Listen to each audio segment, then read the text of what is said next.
All right, Mississauga, we are back with another exciting episode here.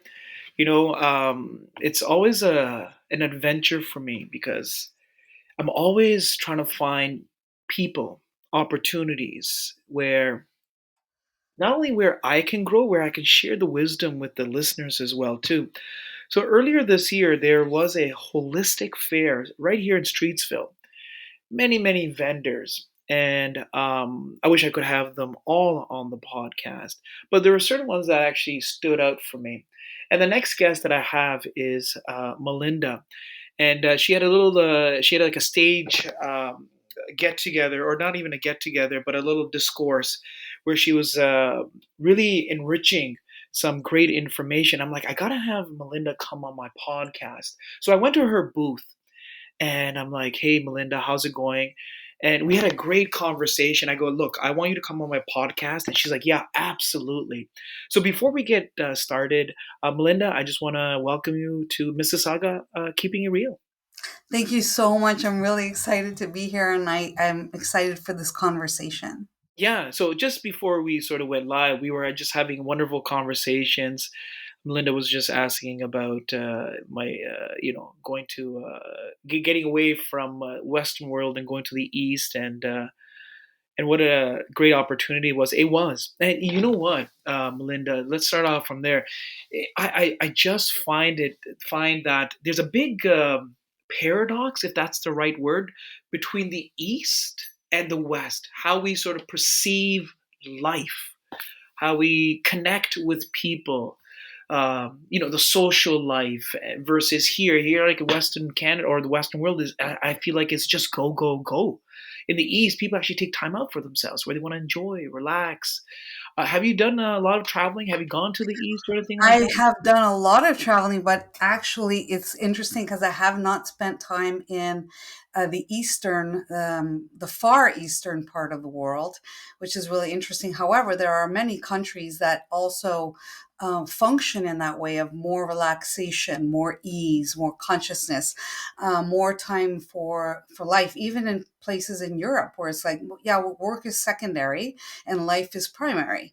So I think it's like um, a classical Western, go, go, go, create wealth, create, generate. It's just a different way of thinking. It's not a wrongness. It's just, it's a different energy. And sometimes, I mean, even in a extremely relaxed frequency, you can fall into different traps and things. But in this go, go, go, sometimes you start to forget that you're actually on a living, moving planet in a solar system, in a universe, and you're not just living this puny little finite life walking on pavement worrying about paying your bills and when you're gonna how you can get that job or find that boyfriend or girlfriend or whatever. There's a more expansive way of living, a more conscious way of living, and I think sometimes with the go go go energy, it's hard, it's easy to forget that sometimes. You do, yeah, absolutely. It's sort of like balancing. It's that go go go is more of that yang, the masculine energy, right? Mm. Just going, going, and then the feminine energy is more of sort of like surrendering almost. I Yeah. remember years ago, Melinda, I was listening to this mentor way back, and at that time, I'm like, yeah, it makes sense. He goes, when you go to the islands, like the Caribbeans and wherever the islands are, he goes, it's more of a feminine energy. It's Mm. just you surrender the beach, the trees, the sun, everything is like wonderful. But then when you come to metropolitan cities like, New York and, Toronto and any place around the world, it's just go, go, go, go, go. Have you ever heard of that before? Or, Well, I've experienced it. Like there's that this sort of frequency of where is this, but there needs to be a balance because yeah, there is a balance between, and that's really interesting because in this consciousness and ascension work and training, there's something called a hierogamic union, which is a balance between that masculine energy and feminine energy. And that's very, very important in the ascension conversation. However, based on what you're saying, in this, with this, the lack of balance, I think, is what the issue is. It's not so much that it should be this way or that way. It's like a little bit extreme. We want to bring these two frequencies together and create this restoration and repair and regeneration of bringing these well, the frequencies that are coming in are called these Sophianic frequencies, these feminine energies, and balancing them with these masculine energies, which have been actually ruling the planet for a very, very long time. And there's good reason for that, which is a whole conversation in and of itself. But all that to say, I have experienced that where it's just like this, it's this wonderful creation energy, but then people get lost in it thinking, they chase. So people are trained in this reality to chase. They're not actually trained to have. And then there's a level of complacency where I'm just going to relax, and my perception of relaxation is doing absolutely nothing. That's not relaxation. There can be a level of creation in relaxation. Relaxation doesn't mean laying on the sofa watching TV doing absolutely nothing. That's a form of chilling out, but you can have relaxation and creation when you start to bring that balance in, and when you start to really do what's called, what I like to call, co-creation with higher aspects of yourself. Wow, yeah. Just as you were speaking, when you were talking about, relaxing and, watching TV, the last couple of days, I've been just relaxing in front of my TV on the Nothing wrong sofa, with that though. watching Nothing wrong. Netflix. I'm like, this is great relaxation. But Yeah, you say something really important, which is like, there's sort of like, I don't want to, I don't know if it's the right word is like active relaxation. Like you can sort of yeah, active, yeah. relax, and still sort of do the work that needs to be done almost. Well, you don't have to bust your head to create. That's the problem. People I've been there. people get confused between I have to control this to what would it be like to actually listen to my higher self at source and create with this reality rather than fight against it or prove something with it or do. What if I creation meant something completely different? Wow, no, and that's why you're here. We're going to be talking about all that stuff, and just to let our listeners know, Melinda has her own. Can I say it's a school? It's all about Marconics, Oh, okay. Yeah, yeah. Okay. So and we're going to get into all that stuff as well too.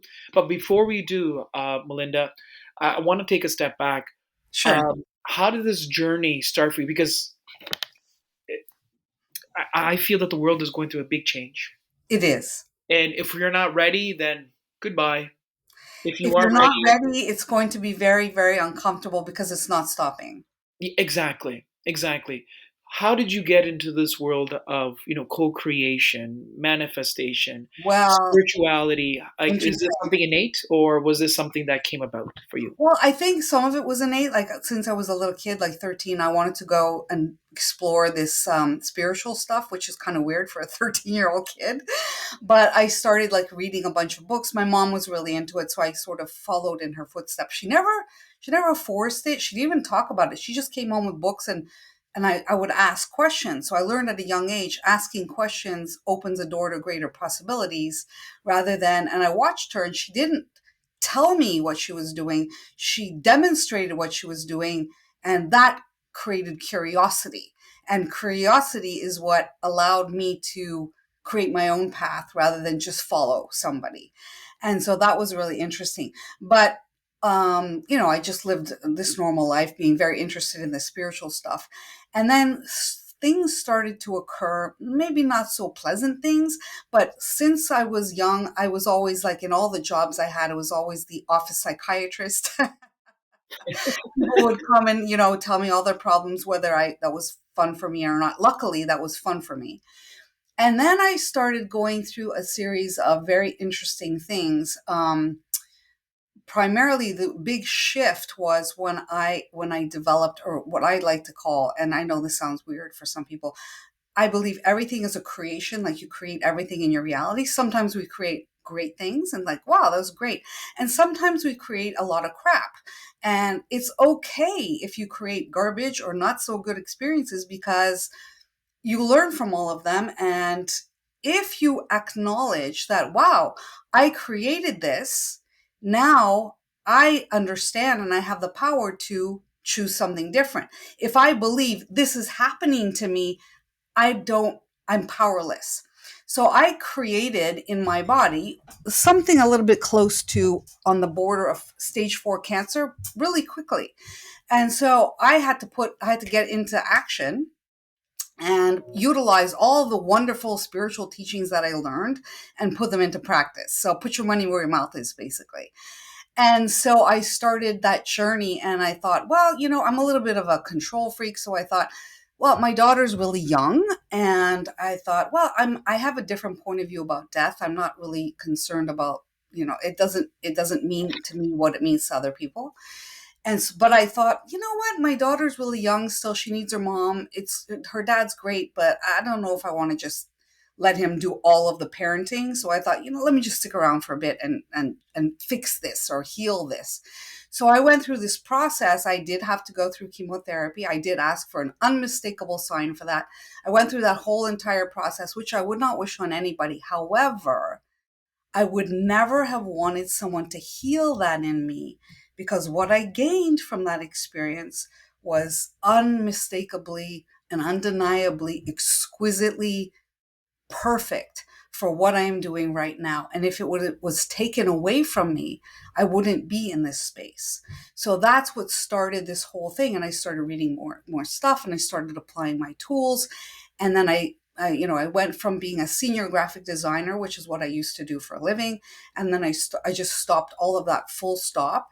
And I just started working with energy work, and I learned different modalities. And I had some really spectacular mentors that taught me how to move energy. So not necessarily specific modalities, although I do have many modalities under my belt, like theta healing and access consciousness, body processes, modalities, and many other modalities that heart imagery, so on and so forth. Lots of certifications and a lot of education. I love education. I love research. I think it's very important not to just follow someone blindly, but to do research. And that's what I applied when I was going through the chemotherapy stuff. It's like, this doctor works for me.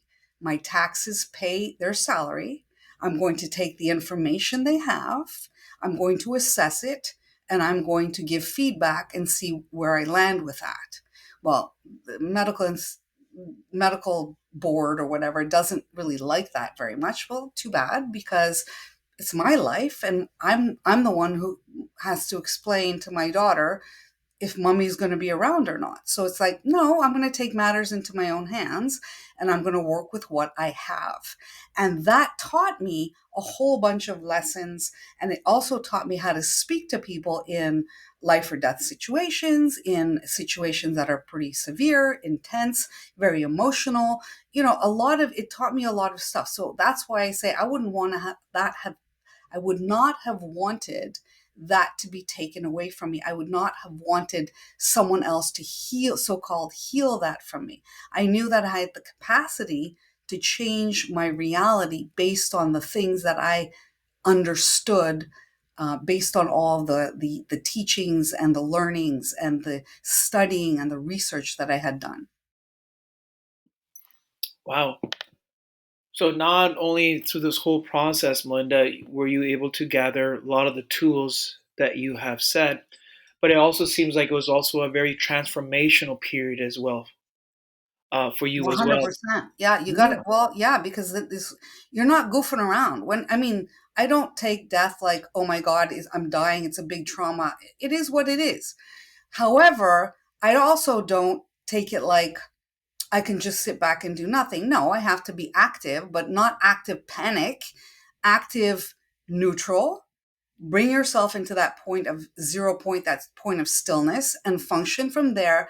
And through some of the things that I learned the power of asking questions, not going into conclusion, projection, expectation, um, and judgment with things. So functioning from a space of, okay, well, what can I create from here? I am the creator. When I really acknowledge that, then I can choose something different. If I'm all worried about this is happening to me, now I don't have any power. So that doesn't work. So just And to through the rewind, modality, sorry, just one little thing. yeah, Through yeah, the go. modality that I'm this new modality called Marconics, the whole premise of this is learning how to become sovereign, learning how to really connect with your higher self at source, and developing a strong connection with that version of you, so that this whole age of going to guru, going to someone else to explain to me what I need to know about myself, not trusting my inner voice enough, that I need someone else to tell me what I need to do. In my opinion, the time for that is over. We need to do something different now. Mm, mm. Just in everything that you're just saying, just listening to, with your health crisis and cancer, that itself is a shocking point in anyone's life. You know what I mean? Like, Mhm. with a lot of the readings that I've done, cancer is one of those last stages where the body's like, hey, look, I've given you enough signals. Like, you got to wake up now. Like, come on. Yeah. Right? Did you feel that it was a pivotal point? It sounds like it was a pivotal point where you Yeah, sort of I said, knew I wasn't listening. I yeah. knew all the place. I literally knew exactly where I wasn't listening. I kept, and I was telling myself, oh, I'll deal with that a little bit later. I kept putting stuff off. I knew I was putting it off. And then my higher self, my future self, the version of me, however people would like to interpret that, was like, you know what? We're going to give you a little bit of a smack in the head with the 2x4, and let's see how you work with that. And I thought, oh, okay, thank you. Let's focus on this. So now it became a priority. And when it's a priority, you start to take things a little bit more seriously. However, if you go into the panic and fear and concern and, oh my God, I'm going to die, I think, in my opinion, you're missing the point. The point is not to freak you out. The point is, so what are you going to choose? What are you going to do? And I think a lot of people sort of fall on that side of the pendulum. Some people will create that fear and it gets worse for them. And other people are like, okay, nope, Yeah. okay, we need to do something. We got to be active Hmm. and, have a direction of where we want to go almost, right? Yeah. Yeah. And it's a great experience, in my opinion, to, like, I mean, you look at so many things, like things come up, old programs, and just judgments, and how you look at yourself, and then all that feelings of abandonment and sadness and everything you could think of comes up and right up in your face to look at. So you got to work through it piece by piece, which is a great experience if you're going to work with people. People Absolutely. have all kinds of issues, relationship issues, guilt issues, programs. I've dealt with all of that in a very visceral and not an inconsequential way, in a way that you figure this out, you get to live. You don't figure it out, sorry, but you're going to have to die and start over again. So I thought, let me just give it a really good shot and see what happens here. No, that's amazing. You said something interesting. Like, we're living in a change where we're living in a world where things are changing, and we're moving up. And we need to be our own guru. We need to Yes, go within.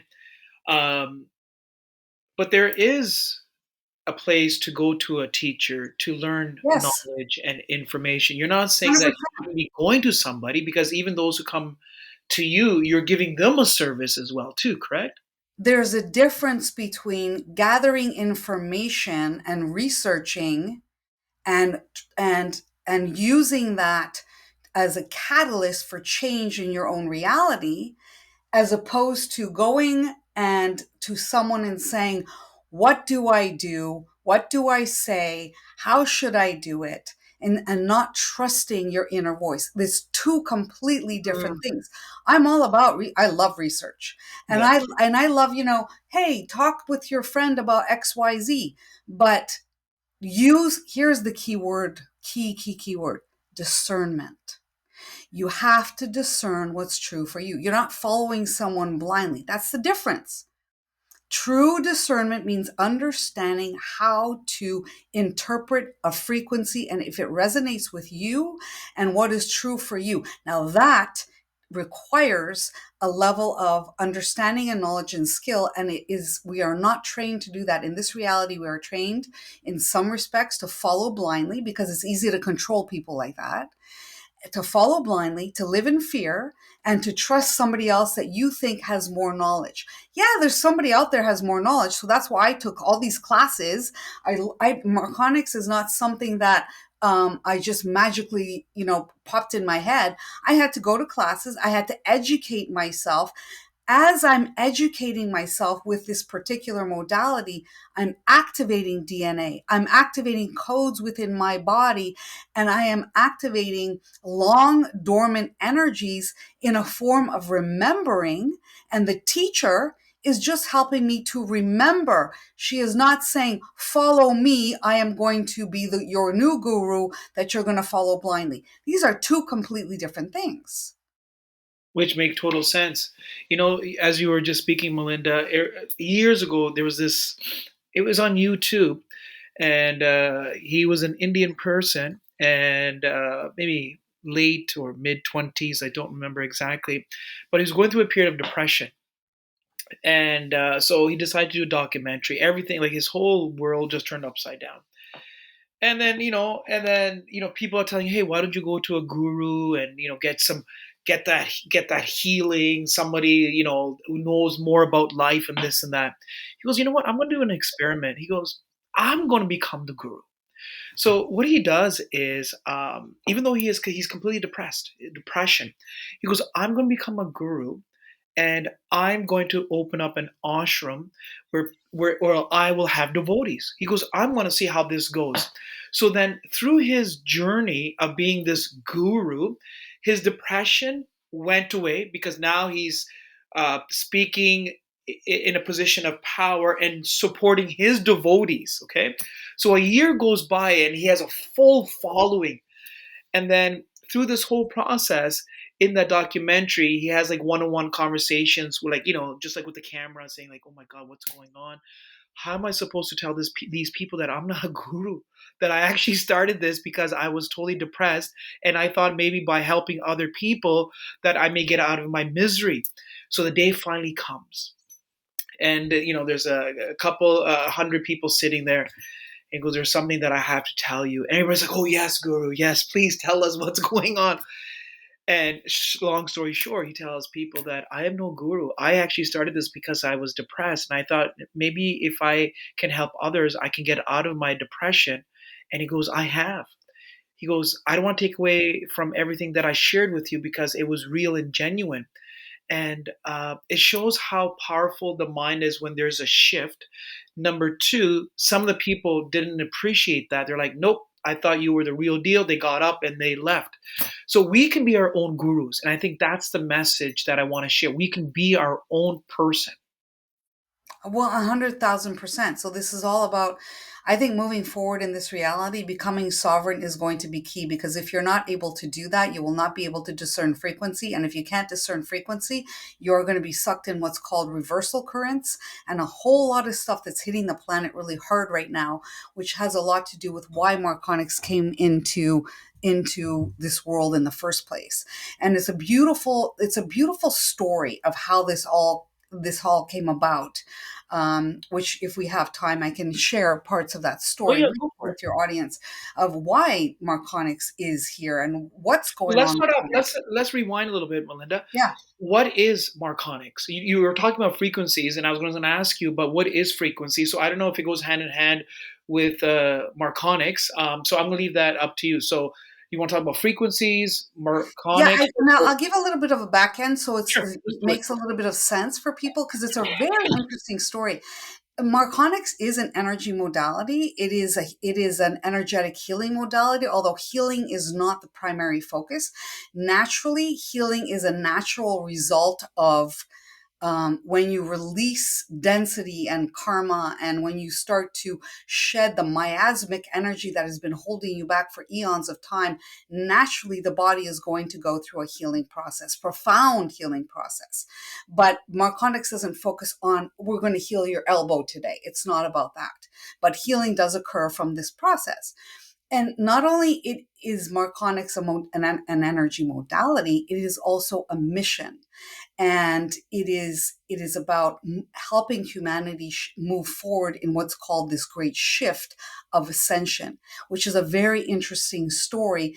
if with if you permit me, then I'd like to maybe um, Absolutely, go for it. at some point, just give a little bit of an introduction as Yeah, to let's do that how now. Yeah. how this worked. And I don't want it to be like just a complete monologue. So just feel free to stop me and ask any question at any time. So basically, I'm not the creator of Marconics, and so I just want to be very clear about that. It is a modality that I have learned. And out of all the modalities that I've learned and how to move energy over the 20 plus years I've been working with people around the world, quite literally, I found that this to be a very, very interesting and very necessary for me personally moving forward, because I educated myself as to, oh, there's some things that I didn't know were even available for me to choose. And I didn't even realize this is actually happening on the planet. So that's very interesting in itself. So basically, Alison David Bird is the individual. She's the originator of Marconics, and she grew up on this ancient Wiltshire farmland, surrounded by these fields where the first crop circles were actually being discovered. So when she was really young, Spirit tried to connect with her, but she was really freaked out about that, and it frightened her. So as an adult, she became a journalist, which is what I love, because she is very much about not just taking something at face value. She's going to be really asking questions like, okay, so what is this? Not just like, well, I channeled this and it's true. No, no, I would need to know for sure what I'm dealing with, and I need to ask proper questions. So I love that. It's not just taking at face value. It's doing research. And a lot of this information is based on physics and mathematics and common sense. And so I love that about this whole modality. So she worked as a correspondent for the BBC and several other British national newspapers. She became one of the first press officers in the hospitals in the UK, and during that period, she suffered a chemical exposure which resulted in long-term disability. And she had actually a near-death experience with which helped her to negotiate her soul contract. So she began to study Reiki, Theosophy, Barbara Brennan's work, and pursued a career in hypnotherapy and became a past life and in between life hypnotherapist. Now, interestingly, in 2012, she was contacted by a race of advanced stellar beings through a client who was under hypnosis. And again, at first she thought, well, what is this? She's not going to take this at face value. So over through a period of several months, she interviewed and was speaking with these beings through this client under hypnosis. And they informed her that they were from a second tower Pleiadian ship that had been present in our atmosphere for over 2,000 years. Now, this is very interesting information, and some people you can take it or leave it, but it's a very interesting. It sounds very interesting. So, Allison began a series of recorded interviews with them, and she blogged that content. And this content described, well, this is the shape of things to come. Now, after 6 months plus of interviewing these beings, she was aware that she had come into possession of some very, very powerful information about the state of humanity and this global shift that was happening. And a very important thing is that light workers were actually not ready for this shift that was coming up. So in 2013, she was made custodian of this brand new frequency of transformative energy, and it's called Marconics. And this is a system that resonates with the Pleiadian ascension frequency of 144,000. So she was given these instructions how to develop a system that would recalibrate our human body template and help release people from density, karma creations, and the ability to shift and become fully connected, multi-dimensional beings.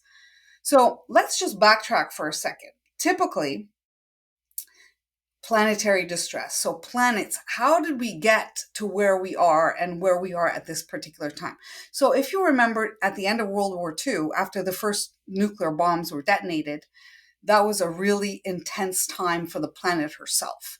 And the planet being a living being, she put out a distress call that she could no longer repair herself. She was in this density of this third dimension, and she requested to go up dimensionally so she could heal. She is a living being. So this was a turning point. And even though we live in a free will zone, meaning that we can choose whatever we want, allowing humanity to just go willy-nilly doing nuclear bomb explosions and ripping through the fabric of time and space with this stuff, this is not a thing. This is not a possible thing. And so what was happening is that at this time, normally a planet in a normal situation, a planet under this kind of distress transitions dimensionally. And remember, we're talking about billions of years in the making. And basically, the population is removed from the planet to incarnate into other experiences while the planet actually transitions. What has never been done before is where we're bringing the planet is going to light and moving interdimensionally and dimensionally while it's still populated. That is why the people on the planet are feeling these very interesting symptoms, experiencing things that are very different at this particular time. I don't think anybody can say that, yeah, everything's the way it used to be 20 years ago. Things are very different now. So what's happening is one version where there's one version where people who can raise their vibration enough are going to go on this ascension journey, while another version will continue to fall, and the people that are living in that space will experience a closing of the cycle, or basically it look like maybe a AI transhuman agenda or nuclear war or climate change or some variation of all of that. But the planet, that version of that planetary system is going to continue to fall. So ascension out of this reality with the population intact is a whole new experience. And so this was a plan that was put into place. So this is the interesting part of the story. We're actually not alone here. So interestingly, this story starts about 58 million years ago. And that's basically how long it takes for the energetic conditions, both on the planet and within the human light body, where humans can evolve high enough to ascend out of this three-dimensional matrix along with our beautiful Mother Earth. Okay. So the timing is really key, because these celestial events that create this stage, this perfect setting for the heightened windows and these opportunities, only really come once every 26,000 years through what's called this precession of the equinox. Now that's an actual thing. It's like, where you see the planet goes through each cycle, which takes about 2,200 years or so, and it sits in Aries and all the constellations for that long. So you hear the Piscean age, the Aquarian age. It takes about a little over 2,000 years. So that's how we get to this 26,000 year cycle. So beings that were not in favor of humanity ascending, I mean, they basically said, you know what, they had all this time. They created a bunch of crap. They're not getting any better. And I don't know if it's a good idea to have all these humans running around in this higher frequency, and they haven't really learned anything. However, other beings that do support our ascension, like these Pleiadians who exercise this love frequency, has said, well, wait a minute. Look how far they come. Look at the compassion that some of the population is exhibiting. Take a look at this. And love is spreading. There's something occurring. There's this experience that can contribute to many, many other systems, planetary structures, who knows what, in the vast expanse of the universe. Why would we all throw that to garbage if we could salvage some of that, because there is a portion of the population that is growing. And so what happened with this petition is that it was allowed that those who could make this ascension, who could hold enough light, would actually move into this ascension process, while the rest who couldn't make it, well, they will just follow the natural course of things. So multiple attempts in this grand portal sort of scheme or grand portal plan have been put into place. Ultimately, it was seen that during this actual seventh and final attempt, founder races actually thought, well, you know what? the greater portion of this population of the earth, they're just not ready. They're not choosing it. Now you can see if you take a look in the news, the vast majority they're not choosing higher ascension. We got craziness going on, craziness happening.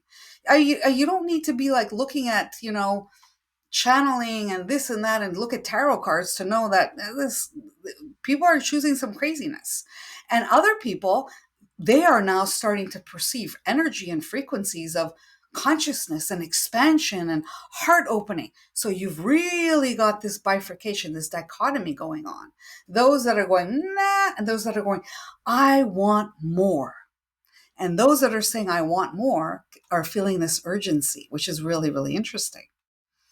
So with this new human portal project in mind, after the World War II, all these waves of light workers would arrive on the planet. Now, this is not just hearsay. You can see that with C.W. Leadbeater, the Madame Blavatsky, all these Saint Germain discourses, the Crystal Children, the Indigo Children, the Rainbow Children. They all came into the planet. Now, in this earlier arrival, they came in the harsh times, the 40s, the 50s, the 60s.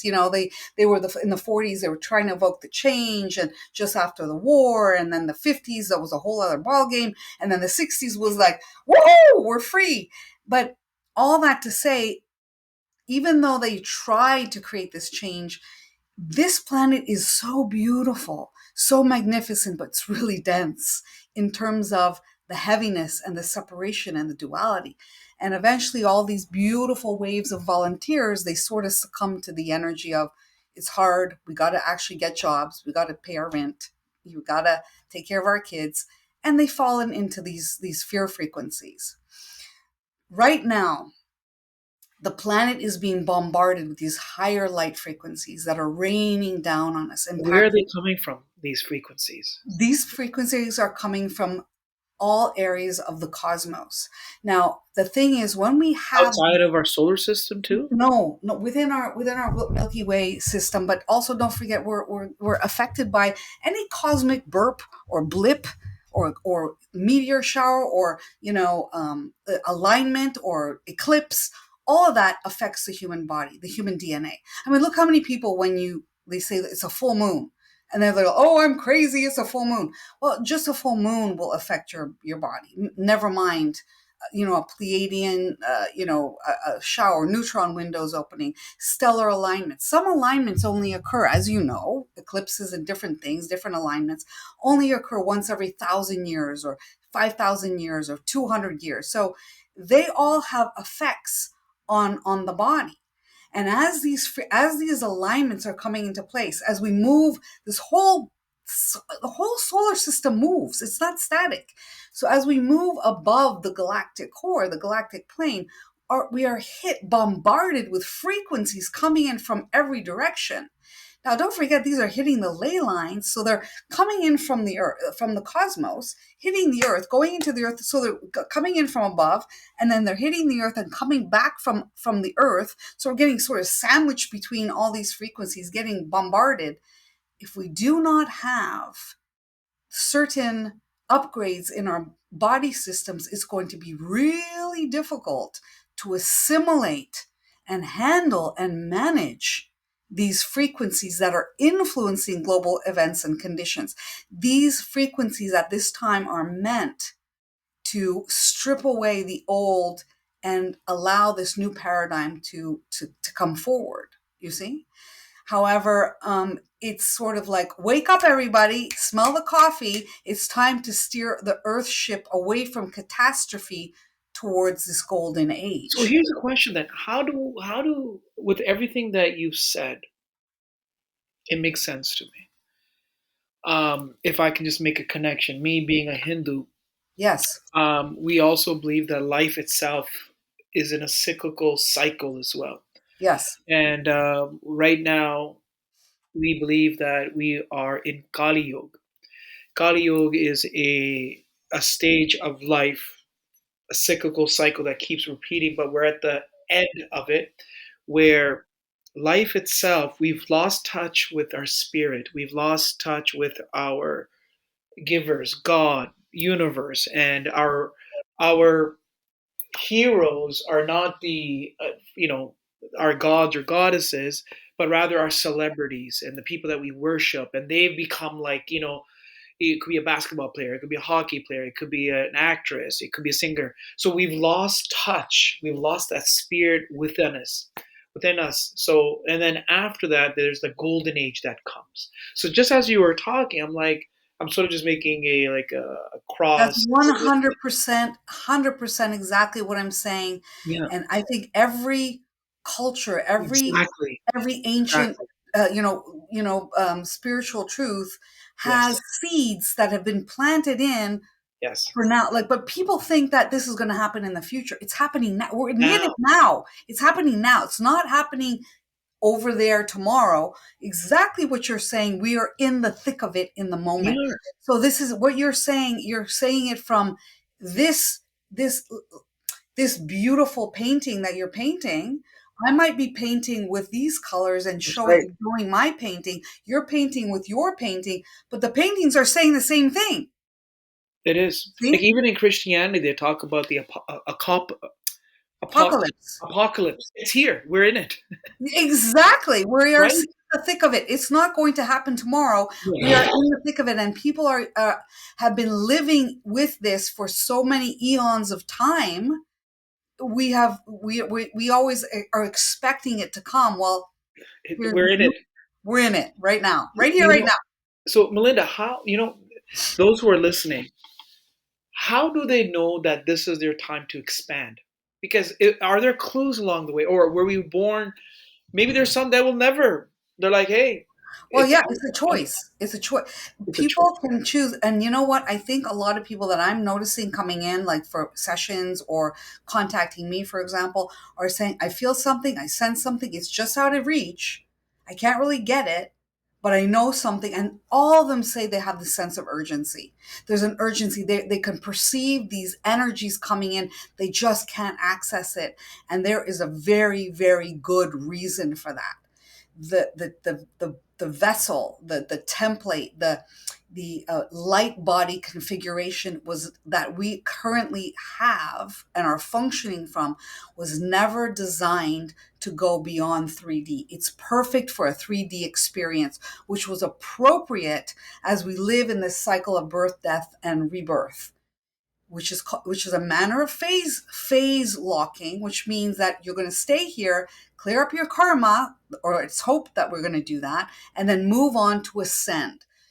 Okay, that's great. However, the moving on to ascend requires a different light body configuration, and it was hoped that we would have cleared enough karma to be able to organically evolve.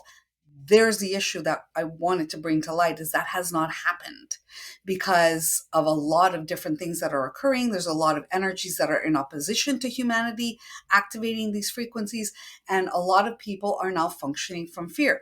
So many people have resisted this higher light frequencies that are intended to heal, help us shift into these higher states of consciousness.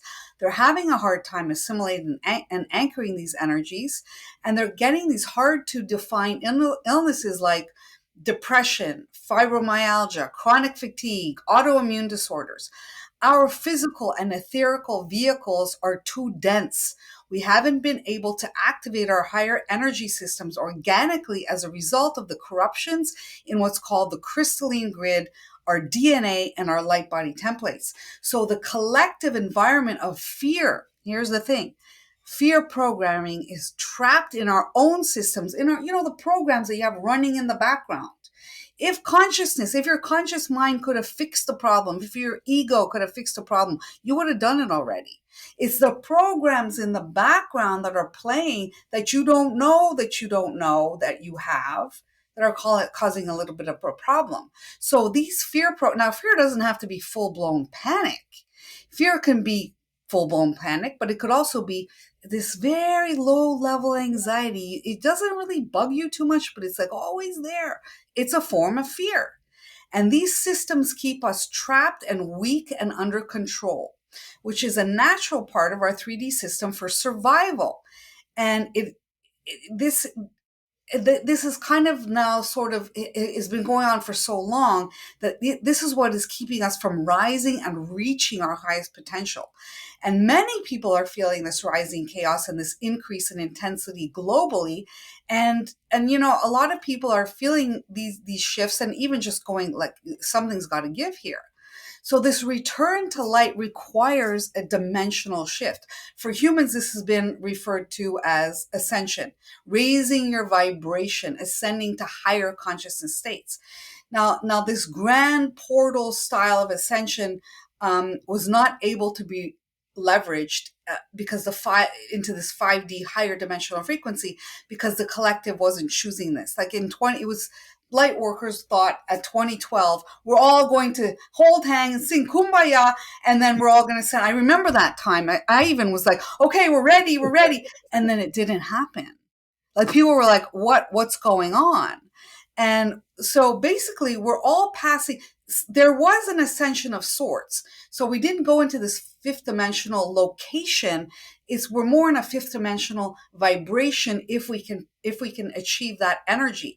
Now all of us have moved up, so to speak, into what's called this fourth dimensional corridor, meaning everyone has gone up to a degree, which includes the astral plane. Now, the fourth dimensional is comprised of certain gradients where there's different bandwidths of frequency that correspond to different levels of consciousness and experience. And that's why we're being encouraged to raise our vibration into these higher bandwidths. So some people are going to choose, like, just imagine, like, you're in an art gallery. You can choose in this, the corridor is an art gallery. You can choose to decorate this art gallery or go into the room where there's a Francis Bacon exhibition, which is, if you know art a little bit or you look up Francis Bacon, it's a little bit, intense, a little visceral, a little bit scary. Or you can choose to go into and create a Georgia O'Keeffe exhibition, which looks like flowers and butterflies and something really beautiful, or transformation. You can decorate however you want to, but you can't get out of the gallery. Okay. And so that's the interesting thing. At this time, this fifth dimension is going to be a vibration. Now, you might be touching pockets of 5D, but it's hard to maintain that connection throughout even the course of a day. How many people can say they can stay in this high vibe within the course of a day? That's not going like you yourself went to India and had the luxury of being in this beautiful energy and atmosphere. You had to come back here and deal with life. Okay. So that in and of itself, how are you going to maintain your high vibe to that degree?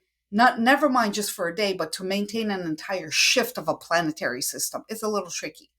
So for this, we need a bit of a leg up. We need a little bit of intervention.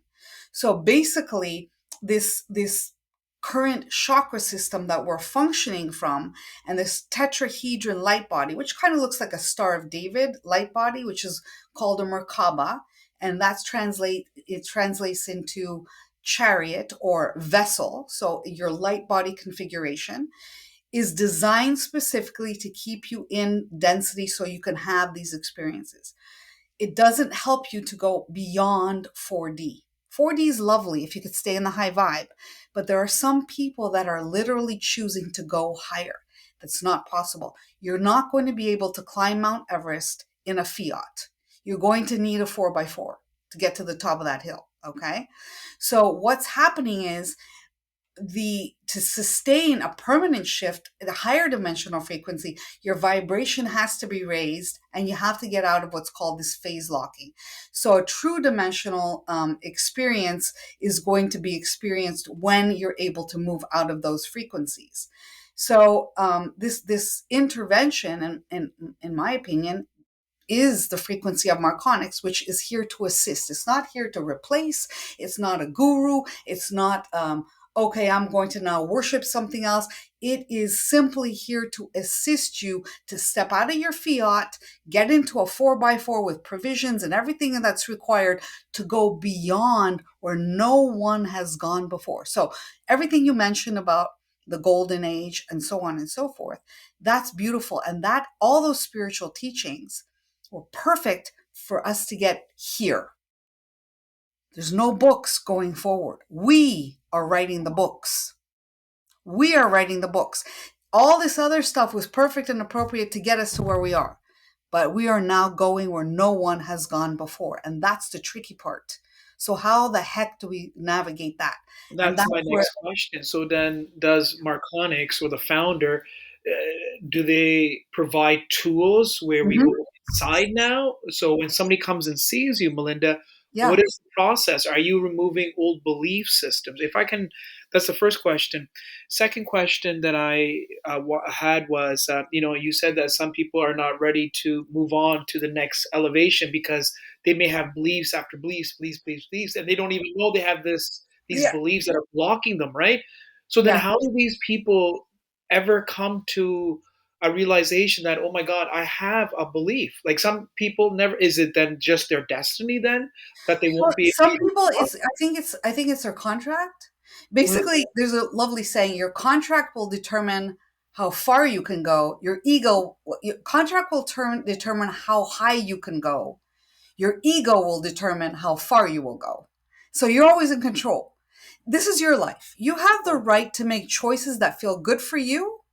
Okay? This is all for you, and but the point here is that if you don't educate yourself, if you don't fully understand all of these different choices you have, then you don't know what you can actually choose.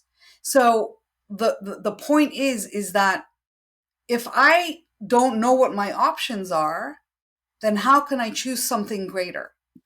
And so with Some some of people these have even people, fear around that as well too. When there's too many yeah, options, they don't want to make a mistake. Again, that's yeah, fear, right? it's all fear. And that is how a population is controlled. And what the beauty of Marconics is through the protocols, like for example, through the recalibration, which is a protocol, 51% of the karma is released instantly. And with that goes a lot of fear frequencies. So just When you the say energy of getting, instantly, what yeah, do you well, mean? yeah. Can you explain that? Like Well, instance, like, I will. I just wanted to get to oh a sure, little yeah, bit go of for a it. precursor to that because that's the really cool part. Is it's not spiritual bypassing because you still have to clear up 49% of the rest of your stuff. But we are now, it's not possible to clean 100% of the karmic accumulations that we have and just clear all of it and not accrue additional karma. It's going to be difficult because, we are aware we come into this reality, into this life with amnesia. You don't remember, oh, yeah, I wanted to clear that lesson. I want to clear that. So we have a tendency to literally recreate the same garbage over and over. So how are you going to clean all of it? It's not possible. We need a little bit of help here. And that's what this is for.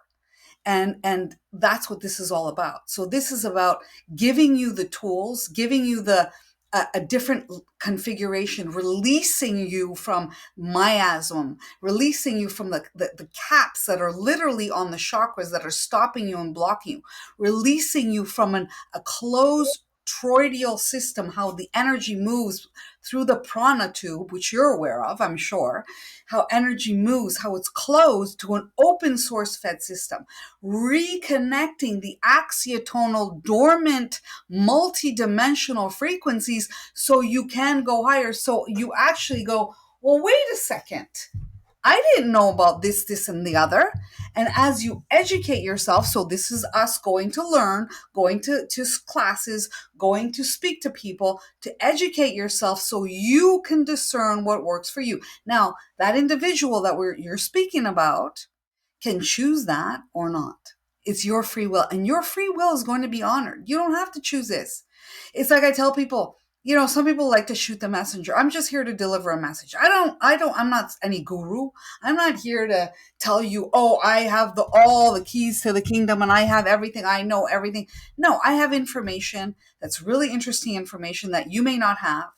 I'm going to give you that information if you want it. It's extremely helpful. It's extremely useful. It's really going to make a lot of sense when you put it together with quantum physics and actual pragmatic ascension frequency and ascension alchemy. So it's not just woo woo stuff. And then you discern, do you want this? Where do you want to go? So you want to ask yourself, what do I want?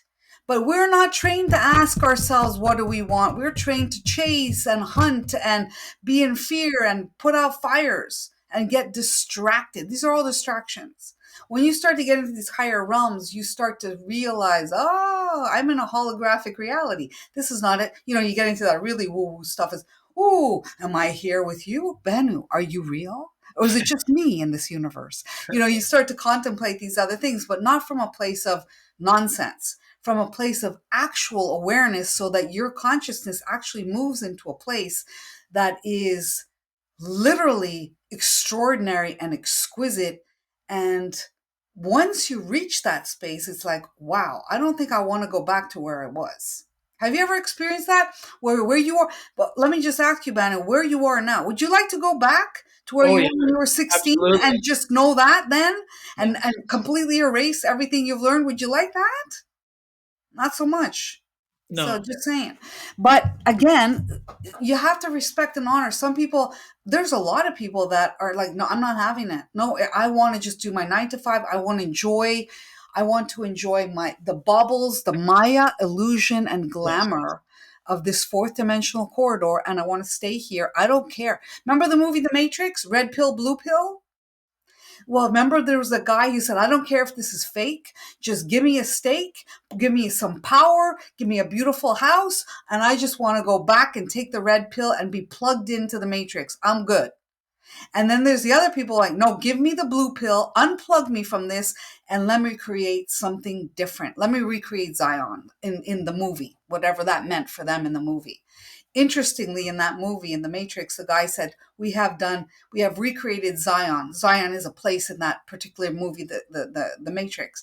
6 attempts to recreate Zion, and this was the seventh attempt. Well, in Marconics, we talk about this is the seventh and final attempt at ascension. And that is why people are getting the sense of urgency. And some people are like, no, I'm not having it. And God bless, you're not having it. Have a great life.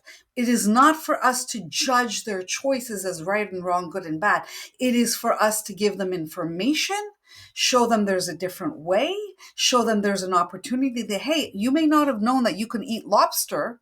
You thought there was only steak. Well, there's lobster too, but you didn't know that. If you don't want the lobster, that's okay. You don't have to have it.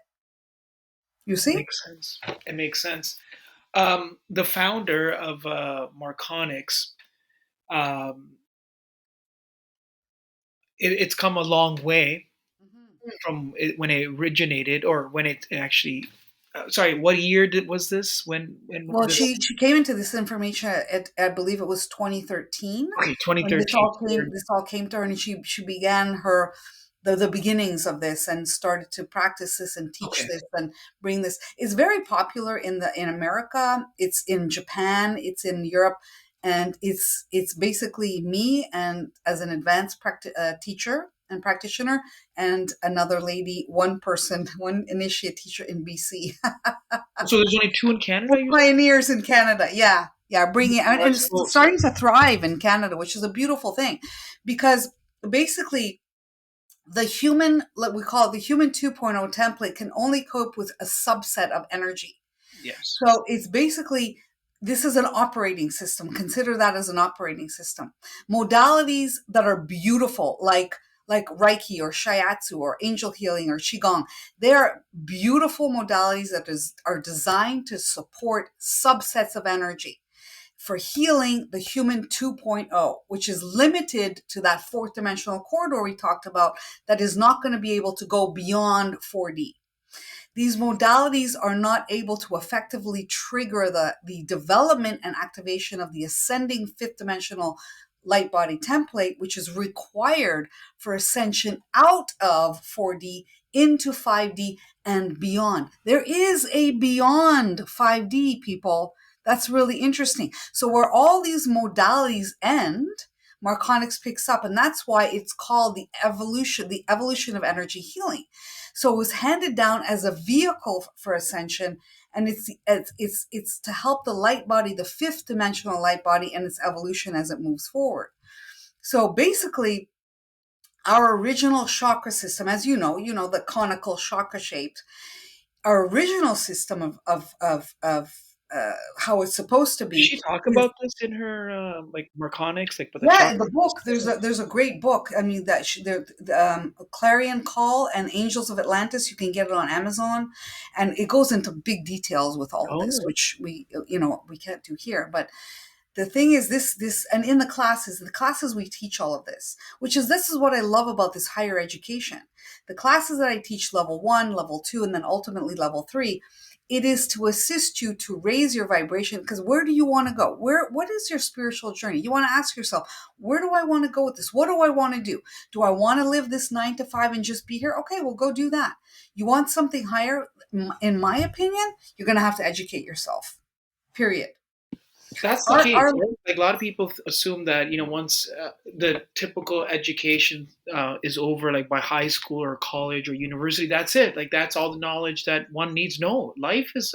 We're all students. You have to continue on learning and growing, like you said. It's true. Well, how much did you learn just on your trip? Oh, a lot, Yeah, absolutely. Every day we're exactly. learning something. There's people, some people who just don't want to learn anything. They're like, I'm happy, like you said, 9 to 5, I'm good. Exactly. And our original configuration was our chakras were open. They were not conical. The Mm. caps were not there. They're like nesting spheres. When you say They're conical, what do you mean conical? like when you go on the internet and you look up chakra, Yeah. you see that they look like two trumpets, like cones that are Right. like come in Yes. the middle. Well, Right. in that center space, there's something called a cap. And Okay. that cap is to keep you phase locked into this reality so you can have those experiences because it was hoped that you would clear the karma through these experiences. However, once you remove those chakra caps, your light body goes back to its multidimensional state, reconnecting you to the higher dimensional frequencies so you can pull down the necessary codes that activate your DNA to assist you to go higher. This is a whole system.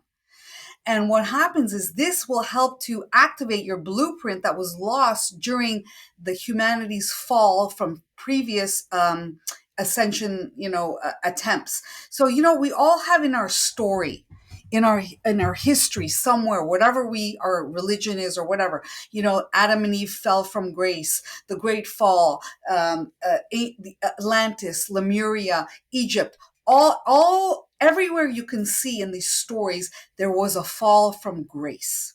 Okay. And this is where we are moving up through this dimensional shift. So what happens is this light body configuration that we had, basically this close fitting auric field that we function from, like a close fitting egg.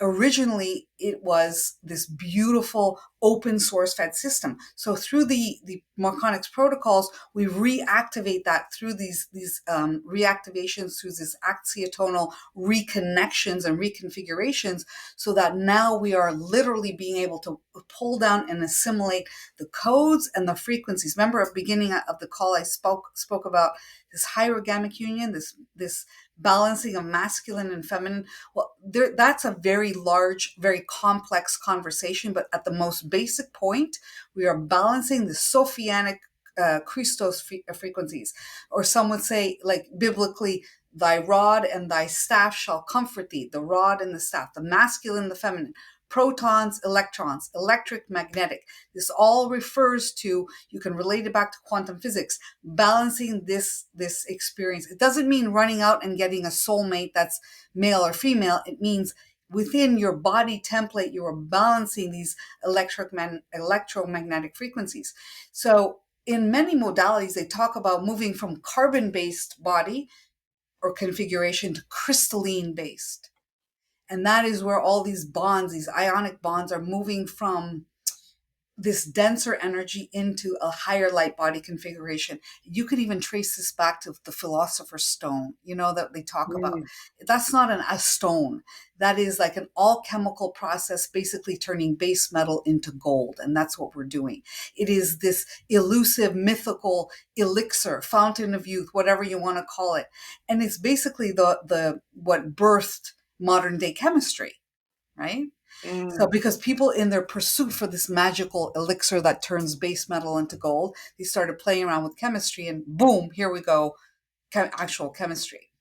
So I the was just thing gonna, is, if I can jump in for a second. of course, Marconics. I've had guests on who talk about light languages as well too.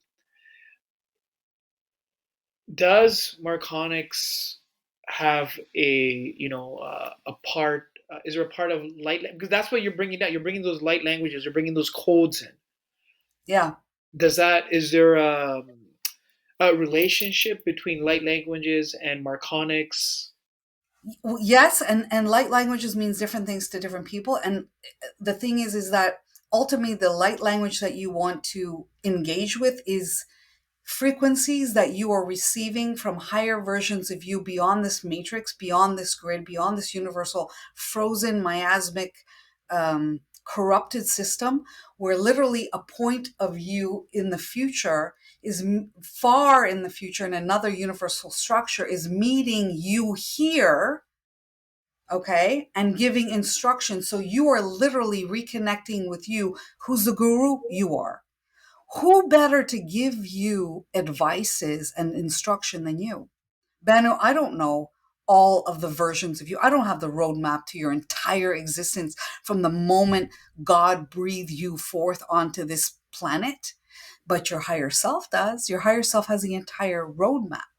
So basically, in Marconics, this recalibration is it returns us to this multi-dimensional chakra system, moving from these old light body configurations to what's called a double octahedron. And this evolution enables your consciousness to travel beyond the construct and confine of this limited matrix, which frees you from the karma wheel into an open, expansive, infinite system.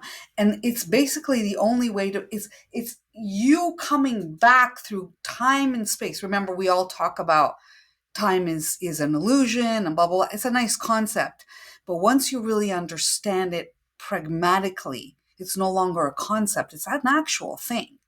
We are time travelers. We can actually move like from, instead of being at this tight standing wave that we can only go back and forth stuck, we can actually transcend into what's called a traveling wave. And these are things that we talk about in the classes. A traveling wave allows you to move and reconnect to those versions of you in other dimensional frequencies and bandwidths, and literally, as you transfigure all of these shadow work, all the How does heaviness. this work, Melinda? When somebody comes and sees you, you said you have had Great clients from question. all over the world. So when they do come and meet you, either in person or maybe you can do this through the technology that we have, is it like they meditating? Is there machines, technology? What is the process involved in all Well, that? that's a great question. So during there's no machines involved. This is all based on our. The thing here is, the most important thing is to establish the practitioners, to it helps to establish the connection from you to a much higher bandwidth and frequency of you, not just you in dimension, because there's higher versions of yourself in every Yeah. dimensional bandwidth and frequency. Okay.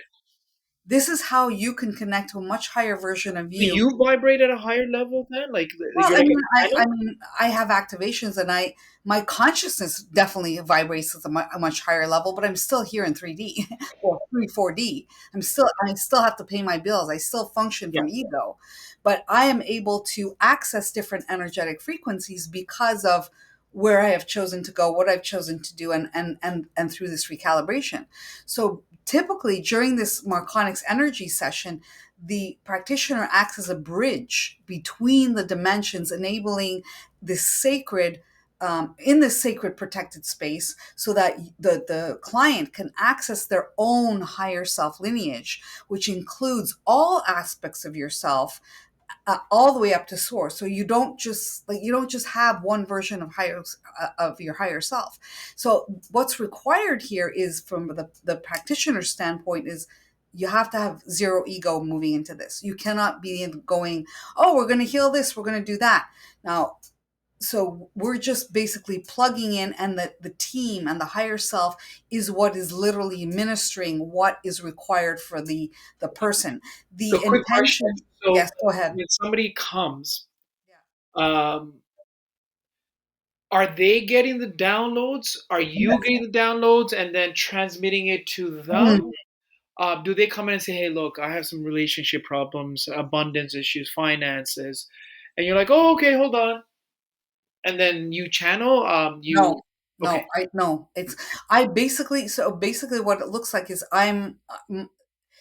the, the acting as a bridge. Just think of it like you're lying on the table. You have all these like a no touch basically allows your vibration to be raised so high while the Marconics frequency is run through the practitioner, and then it runs through the person. Now, those, whatever they can receive, they can receive. And what happens is the person on the table starts to be worked on by their higher self lineage, the frequency. So it's like you plug in okay, you have your cell phone here and you plug it in. Okay. So now I act as the base that you're plugging the phone into. So the axiotonals, which are like think of it like fifth dimensional meridian lines that an acupuncturist would work on, but these are multi-dimensional vibratory lines. Meridian lines are more like, you poke the practice, the acupuncture needles pokes your body. This is not poking, this is literally flooding these multi-dimensional like dormant lines that have been sitting there waiting for this to occur so that you can actually go higher. People have this in their DNA. They have this. They have the ability to activate. You just got to be flooded with the frequency. So the So the person, practitioner floods the frequency. The higher self does the work. so is the person sitting in front of you, like They're lying on the table, you're supine. lying on the table and you're standing? I'm assuming. Yeah, and I'm just basically counting and allowing the energy to pass through me. How that energy works on the person, I my primary focus is focused attention and count. When I'm counting, I'm not thinking about the person. I'm not channeling anything because that is interference. That is me getting in the way. I If I start doing that, then giving a person information, I only have access to one bandwidth, possibly one frequency on one timeline of what this person may or may not experience or may or not be true. Now, if I see a bear in your whatever, a bear might mean this to me, my experience, but to you, a bear means something completely different. So it's up to you to translate the light language that you said that is coming in. Now, your higher self in higher bandwidths of frequency, this light language comes in code. Now, you have to be able to, your DNA is what translates the code. You can't do that if you're still in a fiat. You need that 4x4. You need that light body activation to be able to translate that high level of light, so-called light language. You see what I'm saying? Do you Yeah. get the connection here? So I do. So what if somebody comes and sees you? Maybe you've had clients who've come that their light language or their light codes haven't been activated. So there's no information coming Well, through. their DNA Is hasn't that been possible? activated, so they can't translate it. There's something called recorder cells that get activated. So Marconics is a full spectrum energy, which means that it doesn't run like if you run like for example Reiki. Reiki Yes. comes in on a Reiki ray. That's Yes. what it's meant for. It's a beautiful thing. It's a Yes. subset of energy. Yes. Marconics is full spectrum, meaning it comes in full spectrum on any frequency, any ray, any Modality. infrared, near like cosmic energies, ultraviolet, infrared, microwave, gamma wave, which is the highest frequency. It's the hottest and highest frequency. So we have full spectrum, not subsets of energy that the higher self can work with based on where the person on the table is at. Where the And person as they is get at, it matches recalibrated, their energy. yeah. Now, as a person, if the person goes through a recalibration, they're going to be permanently plugged into this frequency, and they'll be able to consistently draw down these energies. Now, there's another protocol that we offer, which is a more not basic, but it's like a more of an introductory called the no touch, where you're not literally, it's not a psychic surgery. You're literally the energy is raised very dynamically, and you're immediately starting to shed density, and you're releasing karmic imprints and deeply held traumas and attachments, but you're not permanently plugged in. You'll never go back down as low as to the density of where you started, but it will power down over time because you're not plugged into anything. Your axiotonal lines have been cut. The recalibration reconnects you to those axiotonal lines, allowing you to be your own source fed system, allowing you to go higher. The cool thing about this is with the recalibration, you do it once in your life. That's it. Once.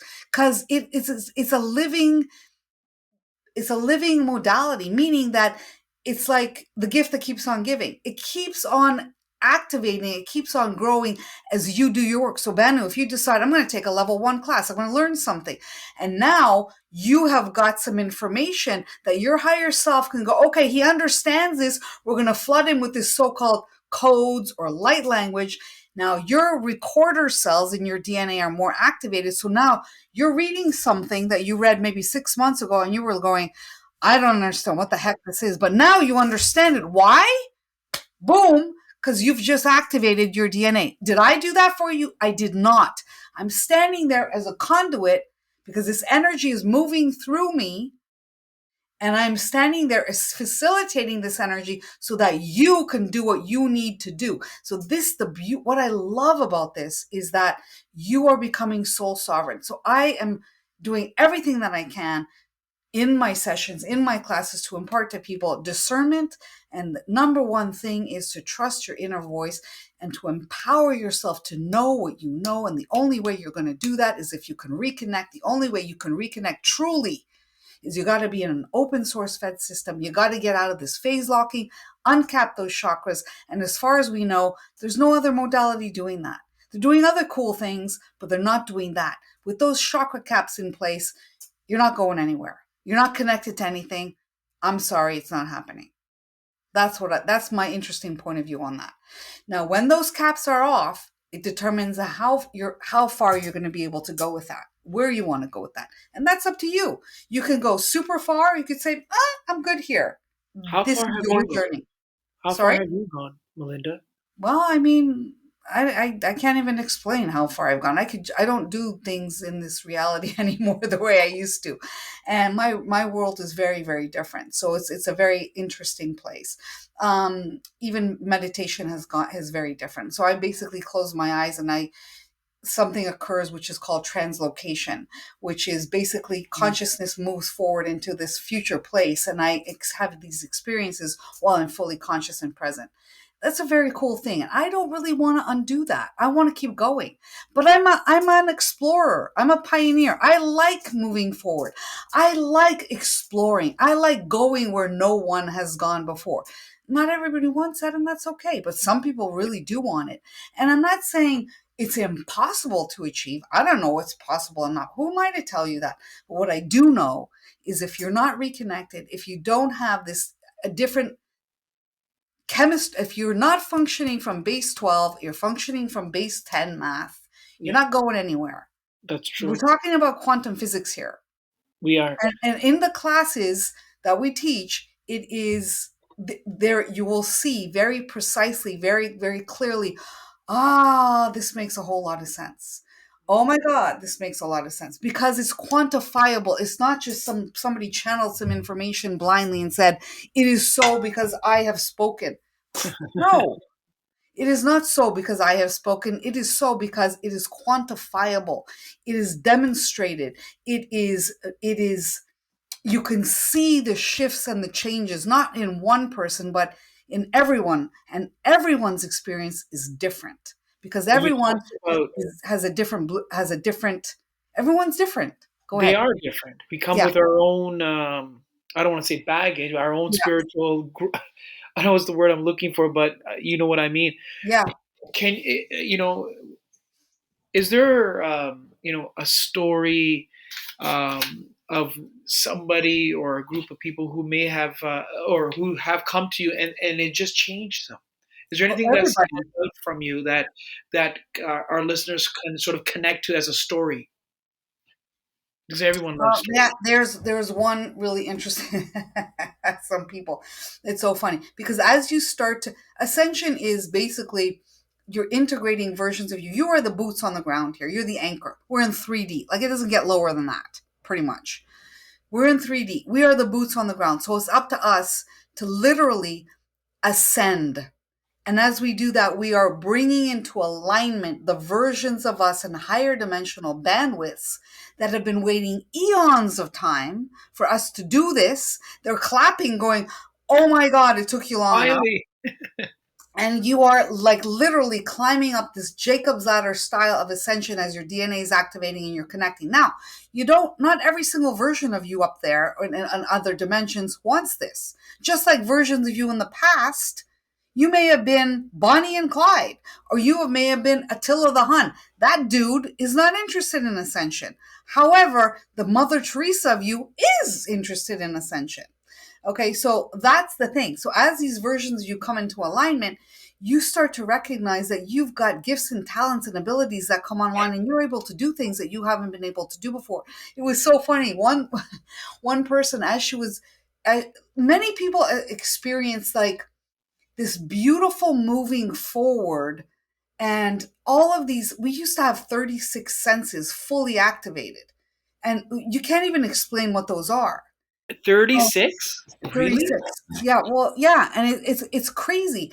And one of my clients said to me, she said that her one of her neighbors was blowing this whistle for the squirrels to go away, and she was like, "Oh my God." To the neighbor, stop doing that because I can't handle the noise. He goes, "What are you talking about?" She goes, she could hear it. And he was playing around, and he goes, he kept on blowing it every once in a while. And every time he did that, she goes, "Stop." She goes, "Paul, stop it, stop it." So, so different things start getting activated. Your ability to understand things, your psychic powers, your intuition, your capacities to understand things, to grow, to heal, to learn, all get elevated. It is incredible. I've had one lady, she was very, very shy, very scared about stuff, and very people pleasing type of lady. And after she had this recalibration, she came into this level of power, not arrogance, but power, where she said, no, she's going to speak her truth. She stood in her truth. She changed her entire life. She went from working for other people, people pleasing, to building her own thriving business. Has it been easy for her? No. She had to deal with a lot of programs and shedding. But because she was working with her higher self and she was willing to go through the release, she has created a magnificent life for herself. Now, to be honest with you, Banu, life is easy, really. The thing that's getting in the way is that we don't want ease. We don't want ease. It's too easy. We're not doing it. We're doing it the hard way. We are used to being crucified. Marconics is saying, okay, let's get you off the cross now.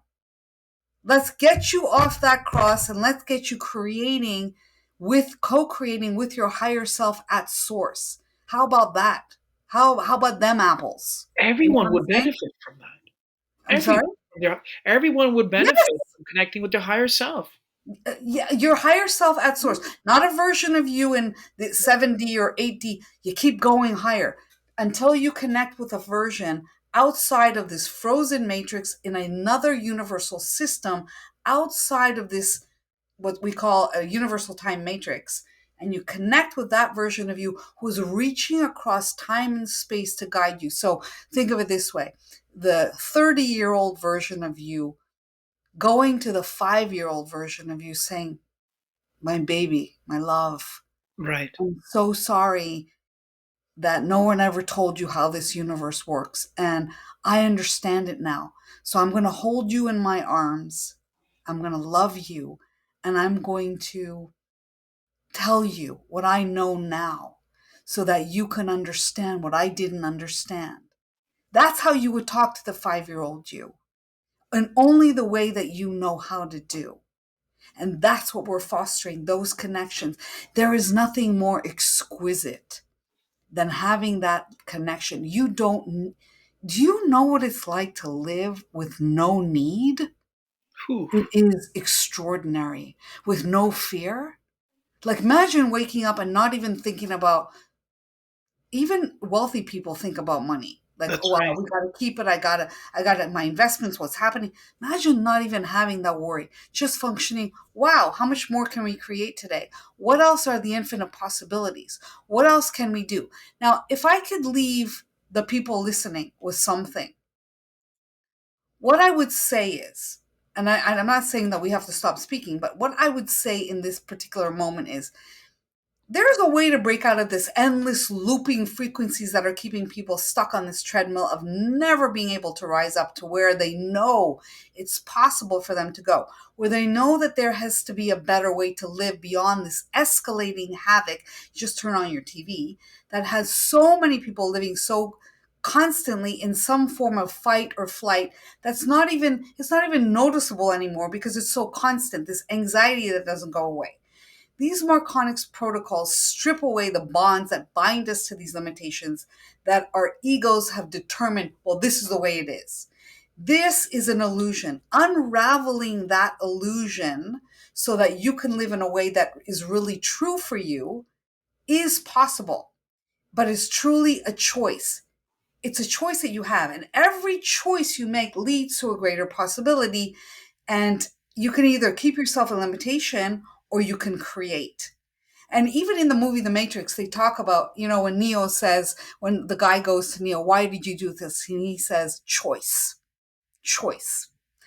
And what I would say to people is that you have to get really clear. If someone came to you and said, here's a golden key and you can reset your reality, are you willing to choose it? And sit with that for a second and see what, if you never had to justify any choice that you ever made, if you didn't have to prove anything to anybody, if you didn't have to justify it, what would you choose? What would you choose? That's a cool question, and it's expansive. People don't like to live from expansion because they're so afraid of the I was just going to judgment. say that there's that fear, right? Like, what if something goes wrong? Yeah, Yeah. right. You're right. The You're fear right. of judgment, Banu, the fear of judgment. You know what? The greatest gift you can give to somebody, Banu, is to sit there and listen to them with no judgment. Mm. All day long, they'll take that all day long because people can feel your judgment, Oh like the yeah. 3-year, the 5-year-old can smell the ice cream truck coming. Ice cream truck. That's how people can sense judgment. They've been hit with it like for eon. People are spiritually traumatized, Through and this when we, work, through the work with yeah, Marconics, Melinda, does it get lonely or does life get more abundantly great because now you have all these, you know, that's a great question. Love because it. I know when I started this years ago, and he was explaining we were gonna go from here to here. I was like, whoa, that kind of sounds scary. Like, am I gonna be the same person? Like, are you saying I Yeah. can't enjoy life anymore? So yes, go ahead. Well, there is a point of spiritual neutrality that where it sort of feels like that. It's where you know that proverbial getting squeezed through the eye of the needle. You smush through that. You get through all your shadow work. You're clearing all this transfiguration. You go through a process of ascension symptoms. You're clearing all of this miasmic stuff, and then all of a sudden you're in neutral. The only reason you're feeling a little bit lonely and stuff like that is because we are not taught to have. We are taught to chase. We are taught to fight the fires. We are not taught to sit your little self down and enjoy receiving, because people do not know what Mm. receiving is. If I say, Banu, what does receiving mean to you? Some people look at me like they like a deer caught in headlights. They have no idea. You're not trained. However, when you look at it, when you are fully integrated with your higher self versions and you keep going higher, you're not alone. It is a sensation. This reconnection that occurs after recalibration, which you do once in your life, that reconnection, that sensation of I am balanced with that hierogamic union, that Sophianic and Christosophianic, Christalla, masculine, feminine energies are balanced. I am working as one with co-creator. I am literally leaving this duality behind, cutting off the hot air, the sandbags off my hot air balloon, going higher. I'm not alone in my hot air balloon. I'm like, hi Banu, over there in your hot air balloon. I see you, but I don't need to jump into your hot air balloon with you. I can wave to you. I'm going over here and I got my peeps with me. Who are my peeps? My peeps are me and the versions of me. And I just, me personally, I happen to enjoy my own company. I love to travel alone, but that's me. I like my own company, but I didn't always. When I was 20, I was terrified to travel alone. Now I wouldn't travel with anybody except my daughter. That's the only person. But I love it. Why do I love it? Because I am not alone in this ascension process. And it could feel like lone man on the mountain. But when you really look at it, are you? The less you move away, the more you move away from duality, the more you get closer to this this zero point, this unified field of consciousness, this connection to you at source, you connecting to you at source, the less you feel alone, the people today, gender confusion, confusion about, and I'm not talking about people being confused about who they want to be intimate with. That they're not confused. They know what they want to have. That's not a confusion. Confusion is isolated in your room, feeling scared and terrified. People are judging you. No one understands you. You want to commit suicide. You're no one cares about what you're talking about. There's AI, and then there's this person and that person, and you feel so isolated, so disconnected, so separate. The connection in and of itself allows you to feel that space of being not with all the versions of you. That's why we feel alone, because we're disconnected, not because we're lone man on the mountain. Make Right. sense? Did you see that movie? Maybe it's a good time to Everywhere, Anywhere. Yeah. That was cool. Yeah, I saw It's sort that. of like what you're saying. There's like there's Yes. multiple versions of ourself all over the place, all hmm connected, helping one another, supporting. You got it. Yeah. And some are good, some are having good experiences, and Yeah. some are going through craziness. Oh yeah. And it's Absolutely. all, and no experience is a bad experience. Even the cancer that I talked about. Yeah. How is it bad? It's bad if I say it's bad. Do you know how many people that, there's people that would only listen to me because I went through it. Now, can you imagine if you were, God forbid, someone you know is going through cancer, and someone is giving them advice that they read in a book or read in some modality and is giving them advice? Personally, going through chemotherapy, if someone like that who didn't go through it is telling me what to do or what to think or how to feel, no offense, I'd want to give them a slap. Yeah. I'm slapping you. However, going through it, understanding the unbelievable agony sometimes, and the literal physical pain of it, discomfort and everything else, emotional, everything else, I'm able to speak with people that wouldn't be listening to me otherwise. And not speaking with them because I'm going to tell them what to do, speaking with them because I am aware of what you might be experiencing. I have no clue what you're experiencing. However, I can be in allowance for what you, Mr. XYZ, are experiencing, because I have an awareness of what that frequency is, even though your experience is completely different from mine. But there is a slight hope in heaven, a slight hope in heaven, that individual might hear me as a messenger, because there's a bit of credibility here, because yeah, I've been through that. Do you see what I'm saying? So there's a There's difference. a connection, right? When Yeah, somebody goes through something, right? It could be anything, right? When there's somebody who's gone through it, why not? Right? Why not? exactly. It's like Why not? it's like trying to give somebody advice that you didn't live through. What are you doing? It's not useful. It's not helpful. Yeah. No, but all that to say as well, you can still teach about certain concepts and ideas that you haven't lived through. If you go to school and you're learning about, I don't know, history, you could still learn about history. The Right. teacher that's teaching you did not go through the That's right. 1862 Yeah. revolution, but that teacher can still teach you about history. There's a different thing there. You see what I'm saying? Going through the experiences, there's a huge bonus, but basically teaching people about ascension alchemy, even though I can't talk to you about what it was like I mean, I may have been alive, but at the moment, we're not in 1802. We're in, 2025. But I can still bring forward information and relay it, and express it in a way where I have a level of understanding and awareness, because I've been through a lot of crap, Yeah. and not just from hearsay. But that doesn't mean I know what you're going through. I have no idea. And that's why this level of allowance, non-judgment, no projection, expectation, not functioning from ego, and asking a person a question is much more beneficial for their own evolution, to empower people to know what they know by asking them a legit question that gets them to ask more questions, is where you want them to be, because only in the question are you going to move forward. You're not going forward if you have the answer, because if you have the answer, you go, period, full stop. That's it. Mm. You You raised a see? good point before, many good points. This one stood out for me because I was actually just speaking to somebody about this this past week, and it's the receiving muscle. Ah, And oh yeah. we have a lot more givers than there are receivers, and some people do not know how to receive.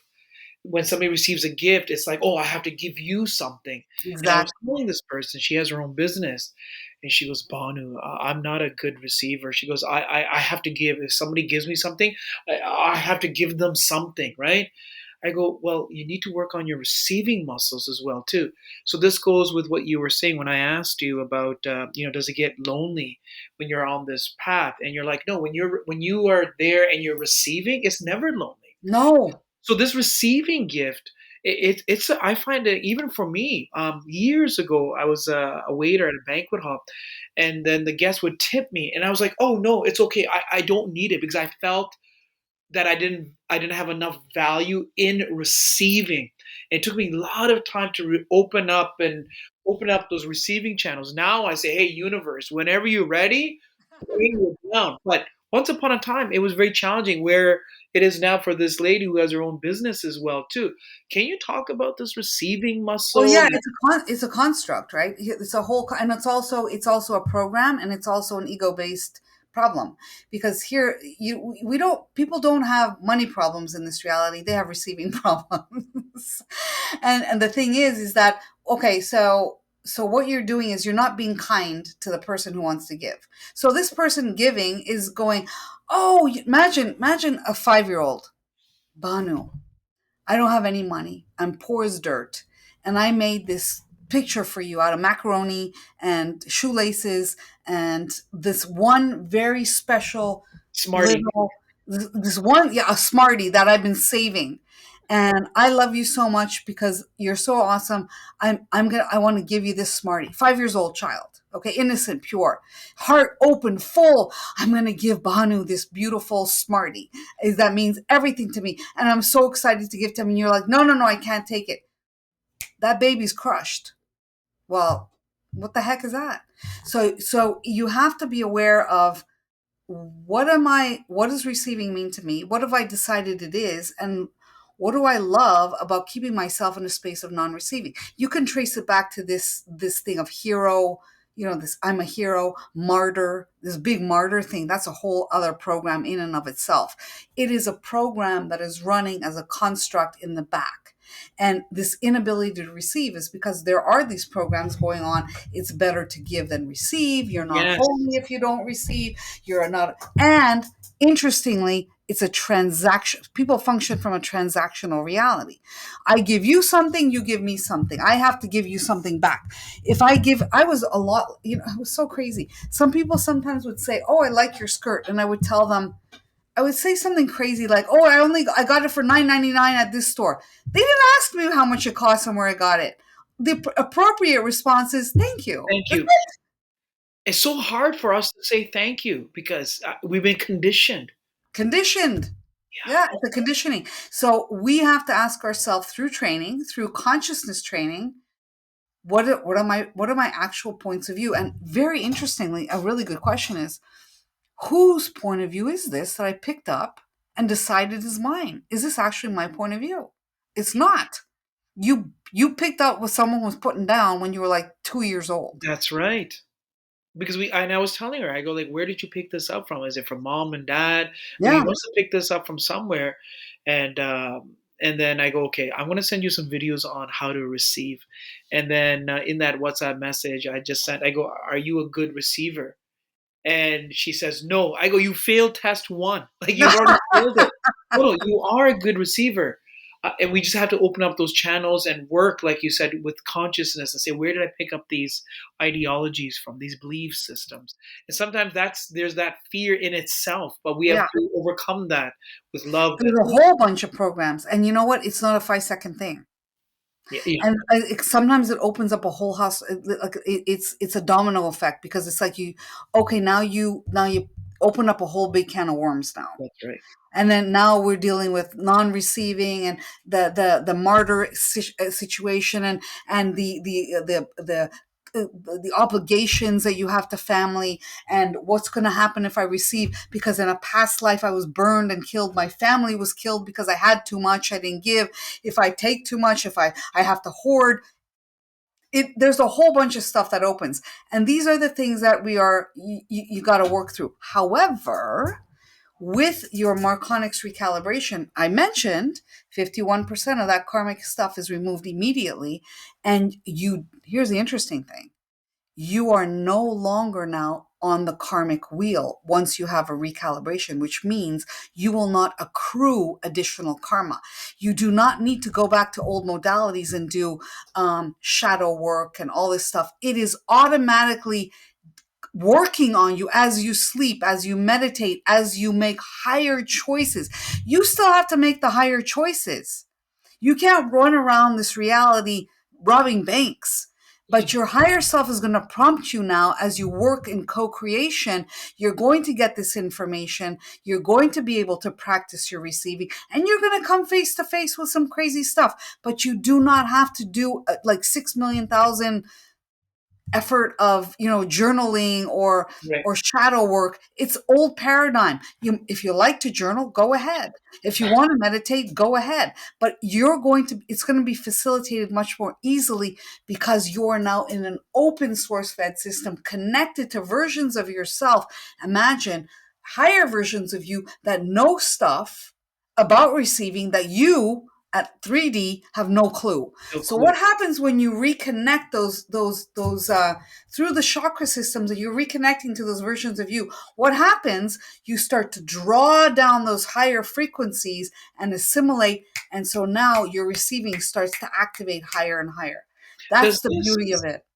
Yes, there's definitely beauty in what you're saying. I love it. And then just to add on to that, you know, I don't know if you've heard we are the sins of our 7 generations as well too. So Yes. does this also heal from an ancestral level? Beautiful. Yeah, I love that question. Yes, it does. Interestingly, this also works throughout the lineage because we're It doesn't working. matter if you're Hindu or a No, Zulu, some African tribe, or a New Zealand Maori. it Doesn't matter. doesn't matter if you come from Mars. So it works in your because it's multidimensional frequency. So we're going back and forth in time. And as you come through the classes, you learn that there's something called linear time, which works like this, and there's something called dimensionalized time, which are reconnected back into through your recalibration. And you start activating points of view, and you start reliving experiences on this dimensionalized time, so you can heal those experiences when you recognize, oh, I'm back here doing the same thing again, but now you are responding differently, which allows you to heal that situation. And once you've done that healing, you don't have to do it again 5 million times. So what's occurring is that you're moving through these bandwidths. Now you're also, your lineage, your ancestors are being healed, they're probably way in the ether somewhere in the multidimensional realms going, woohoo! This is great. They've been waiting for that. Your progeny, your children, and their children, and their children are getting the benefits. Do you? There are remarkable stories of what parents have said. Now, I mean, I don't want to get dark, but some No, parents. I want to get dark.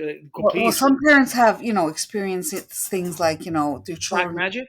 No, no, their children have demonstrated actively suicidal, Oh, or got it. going through really difficult stuff, Yeah. and the parent is doing the Marconics, and what happens is, now it doesn't force the child to do anything, but the child, through the entrainment, begins to get these higher upgrades if the child chooses it.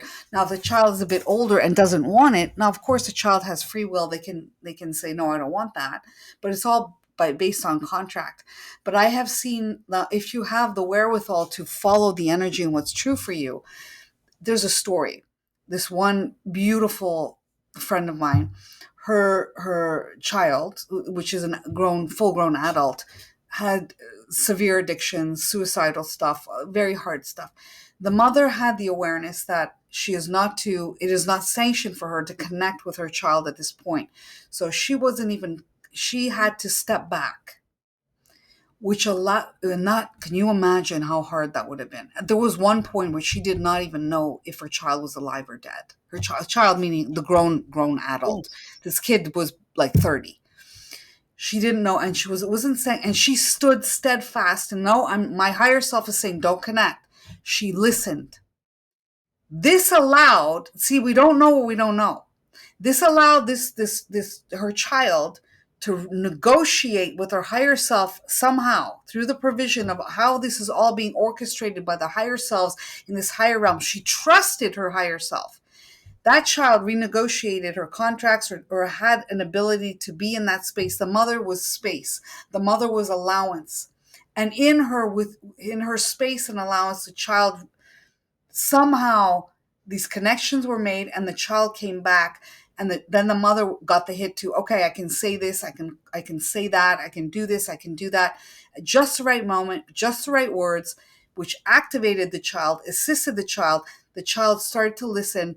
And long story short, now the child has come back slowly, no longer an addict, no longer suicidal, is now working with the mother, asking the mother questions about ascension, is doing things together with the mother, like they're crocheting a blanket together, which is healing for them because they're talking.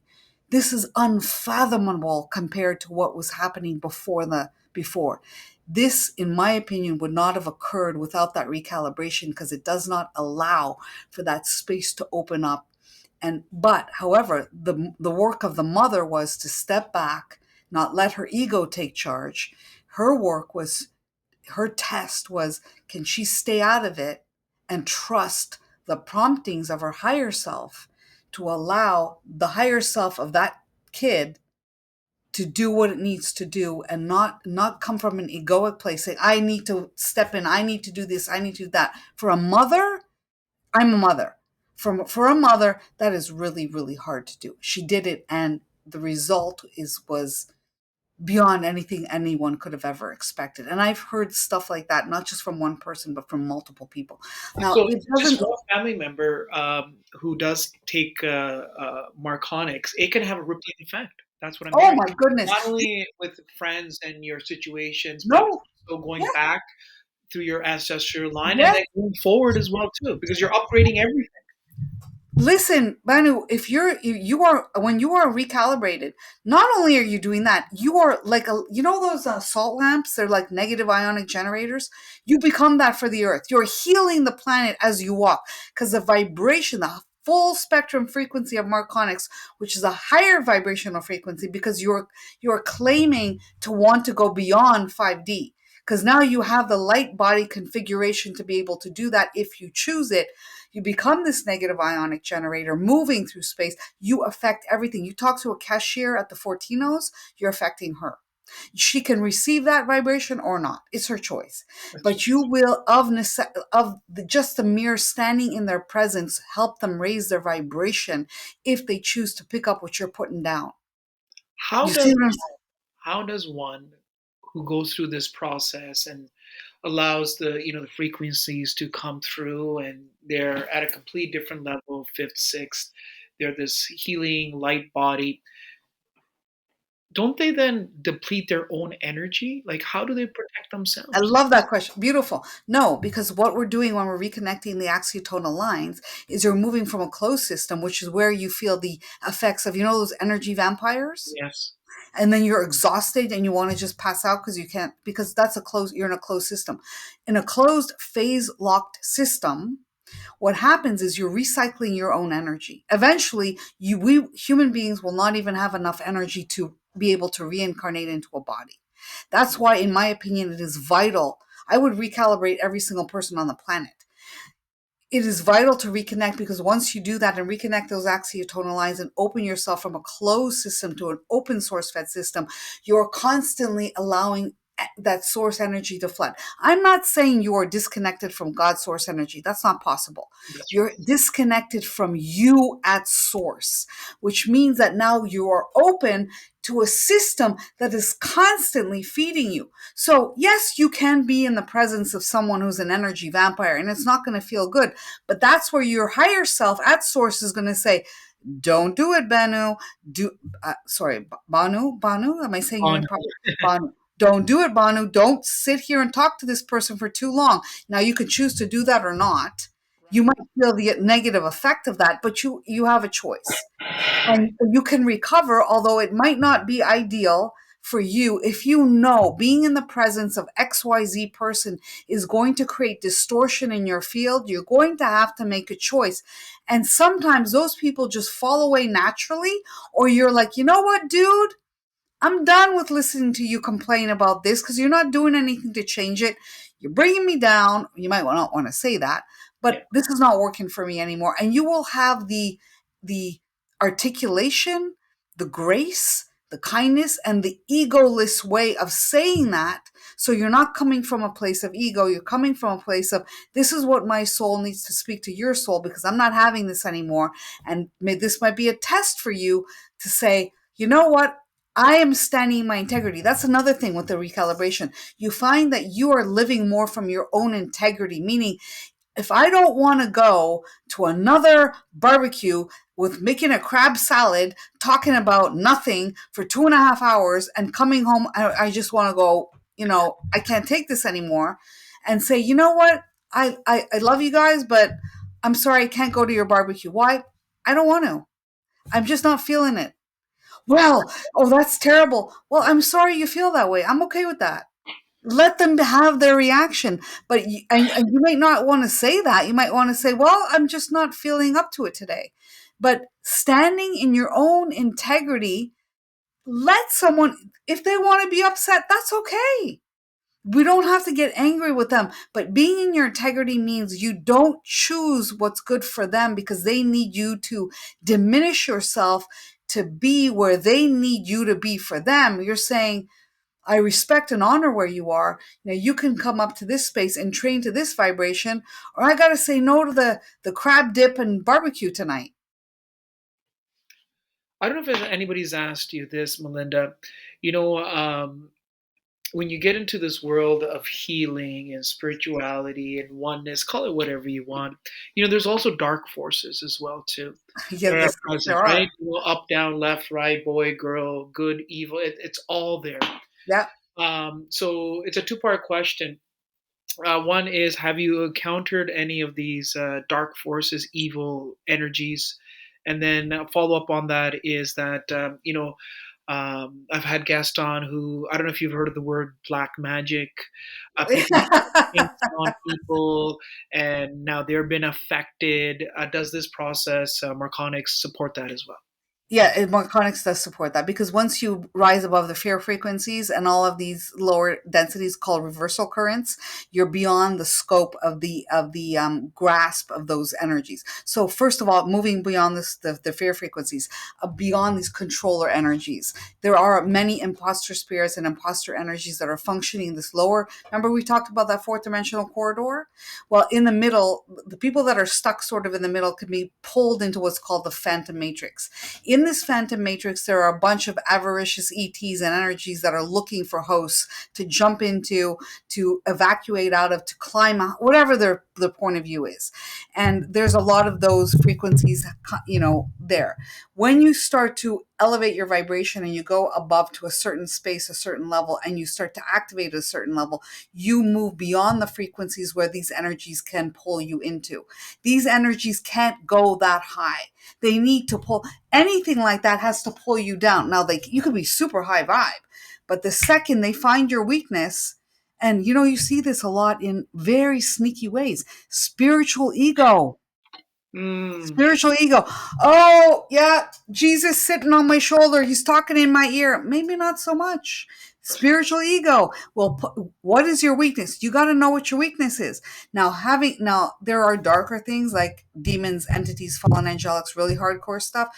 I don't want to get into that conversation. I used to, before Marconics, help and assist people in various different things. I did, like I said, I didn't do like Reiki and different modalities. I was taught by some very, very powerful people who knew how to move energy, and I did things in a very different way.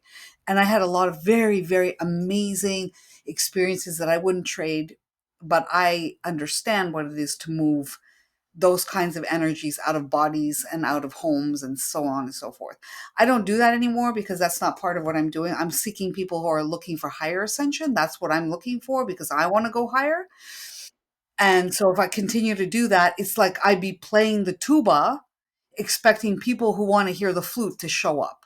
So if I'm playing the tuba, tuba people are going to show up. If I'm playing the flute, people who want the flute are going to show up. So I'm now playing the flute. When I was playing the tuba people were coming.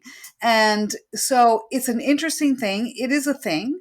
However, it is all within the realm of fear. Those energies operate in fear. If you believe in the curse is happening.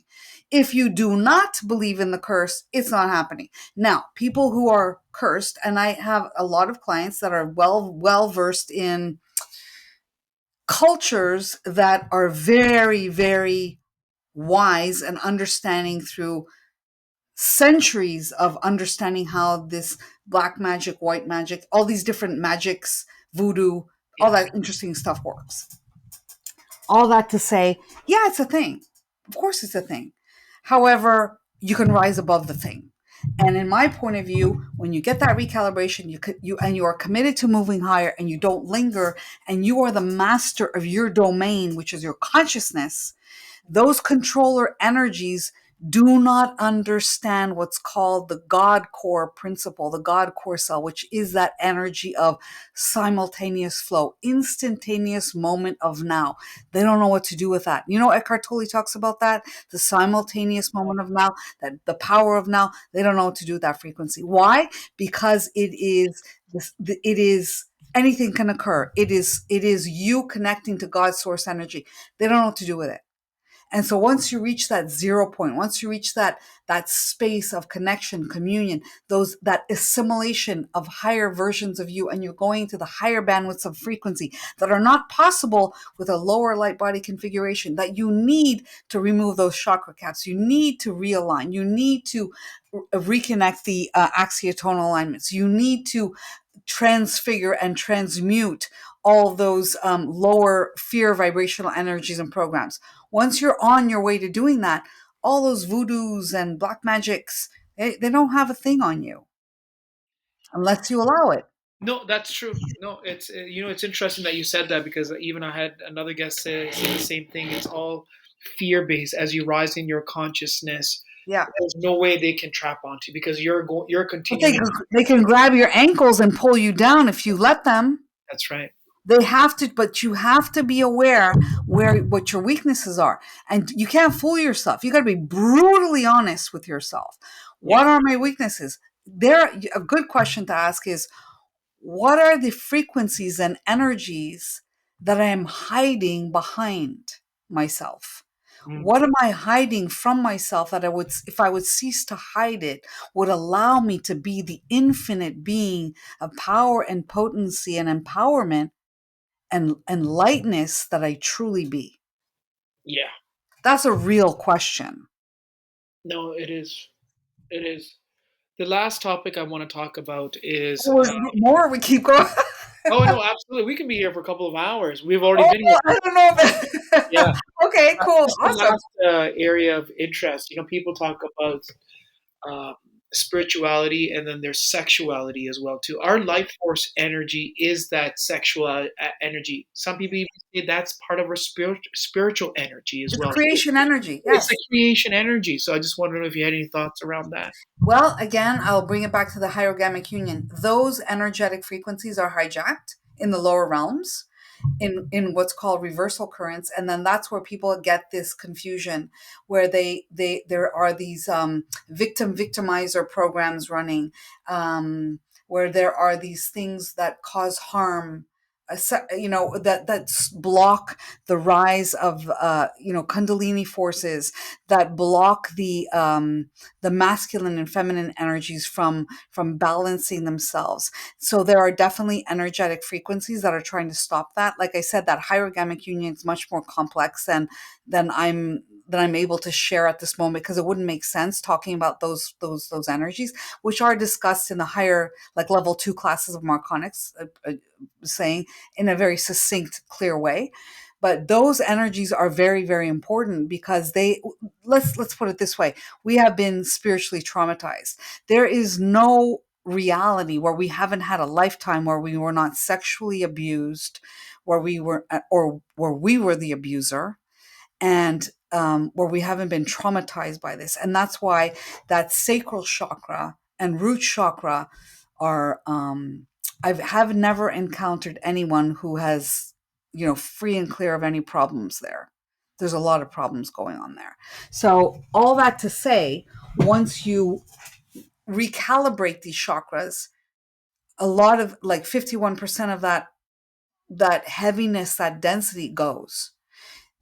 Just that in and of itself is huge, and that can have a little bit of an onset of what we call, like, what do we call it? It's like, It's like a ripple effect, like the yeah, changes. it's a ripple effect, but it's also like, that you have that. It's like you get this. It's like ascension symptom, but it's also, what do we call it? You're going up one more decimal to a higher frequency based It's on like, like when you get like a healing crisis healing almost, frequency. because all of a sudden now this is removed, and all of a sudden you open up this can of worms, and all this is happening. A healing crisis is not a bad thing. It just means that you're moving really quickly. Yeah. There's a difference, but you have to teach people, which is what I really talk about a lot, is discernment. You have to be able to discern frequency. And a lot of people, a lot of light workers think if it's not light and fluffy, it's bad. Mm. Well, Allison even talks about ascension. It can be a bloody, brutal, warrior like business as we move up through the dimensional realms, reconnecting and healing these versions of ourselves. It's not an easy, necessarily an easy task. We've been through the wars, we've been through genocide, we've been through horrible stuff that we're healing from on all dimensional layers and levels, right? Wow. Just so our listeners know, we're recording this in July, and you mentioned, Melinda, that you have workshops coming out early this fall as well too, Yeah. and we're definitely going to add your show handles, your website. Did you want to talk about anything about what's coming up towards the end of this season, fall? Towards So in the October sort of season, Yes. there's going to be an intensive class. It's going to be, people don't have to do the whole thing. They could do part one or part two, or all of it, part one and part two.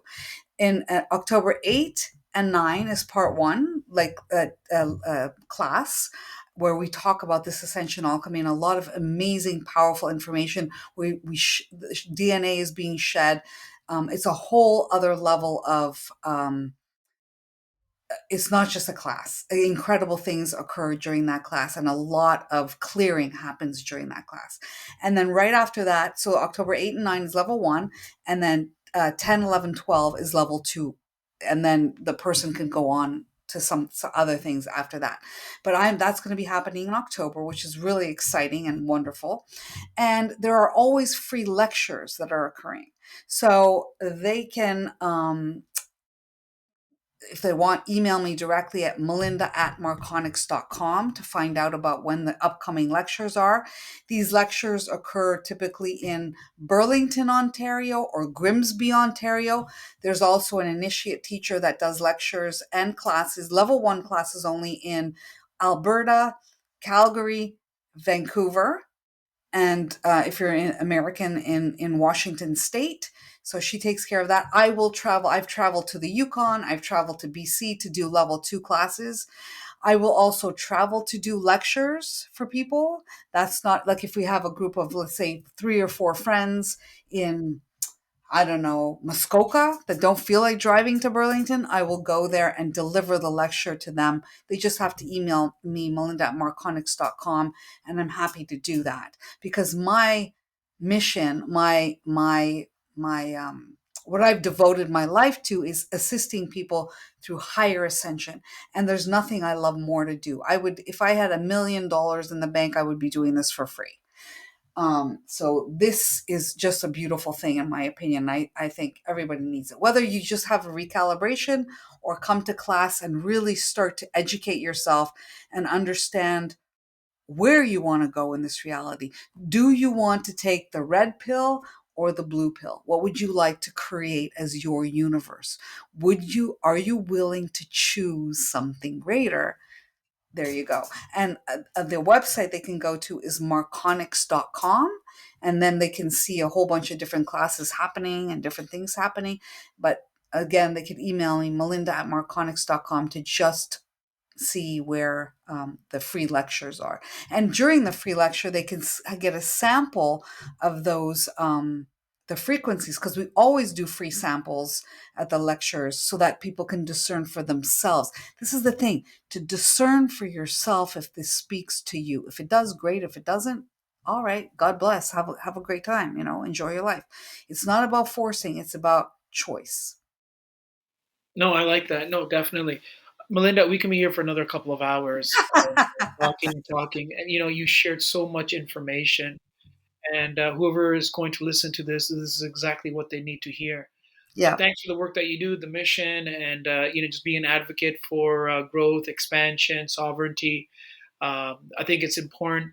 And yeah, as we sort of close off, is there anything else you want to say? Because it's been a great podcast so far. Just that, believe in you and believe that you have a greater choice than the fear that you're functioning from. And fear doesn't have to come as like some big panic. It could just be that little voice of doubt. And just trust that you are everyone is a vast oversoul. No one is having a you are such a vast oversoul that even if you're having a crappy situation like cancer or whatever you're going through, you are this divine, multidimensional, incredible being choosing to have this limited experience because that was your choice. And you can negotiate parts of your contract, you can move higher. You are the creator of your reality.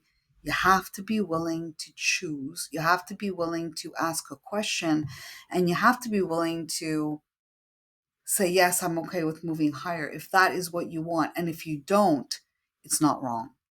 You're never wrong. You're never wrong, and that's where we're going to leave it. Thank you, Melinda, for coming on Mrs. Saga, keeping it real. We thank you.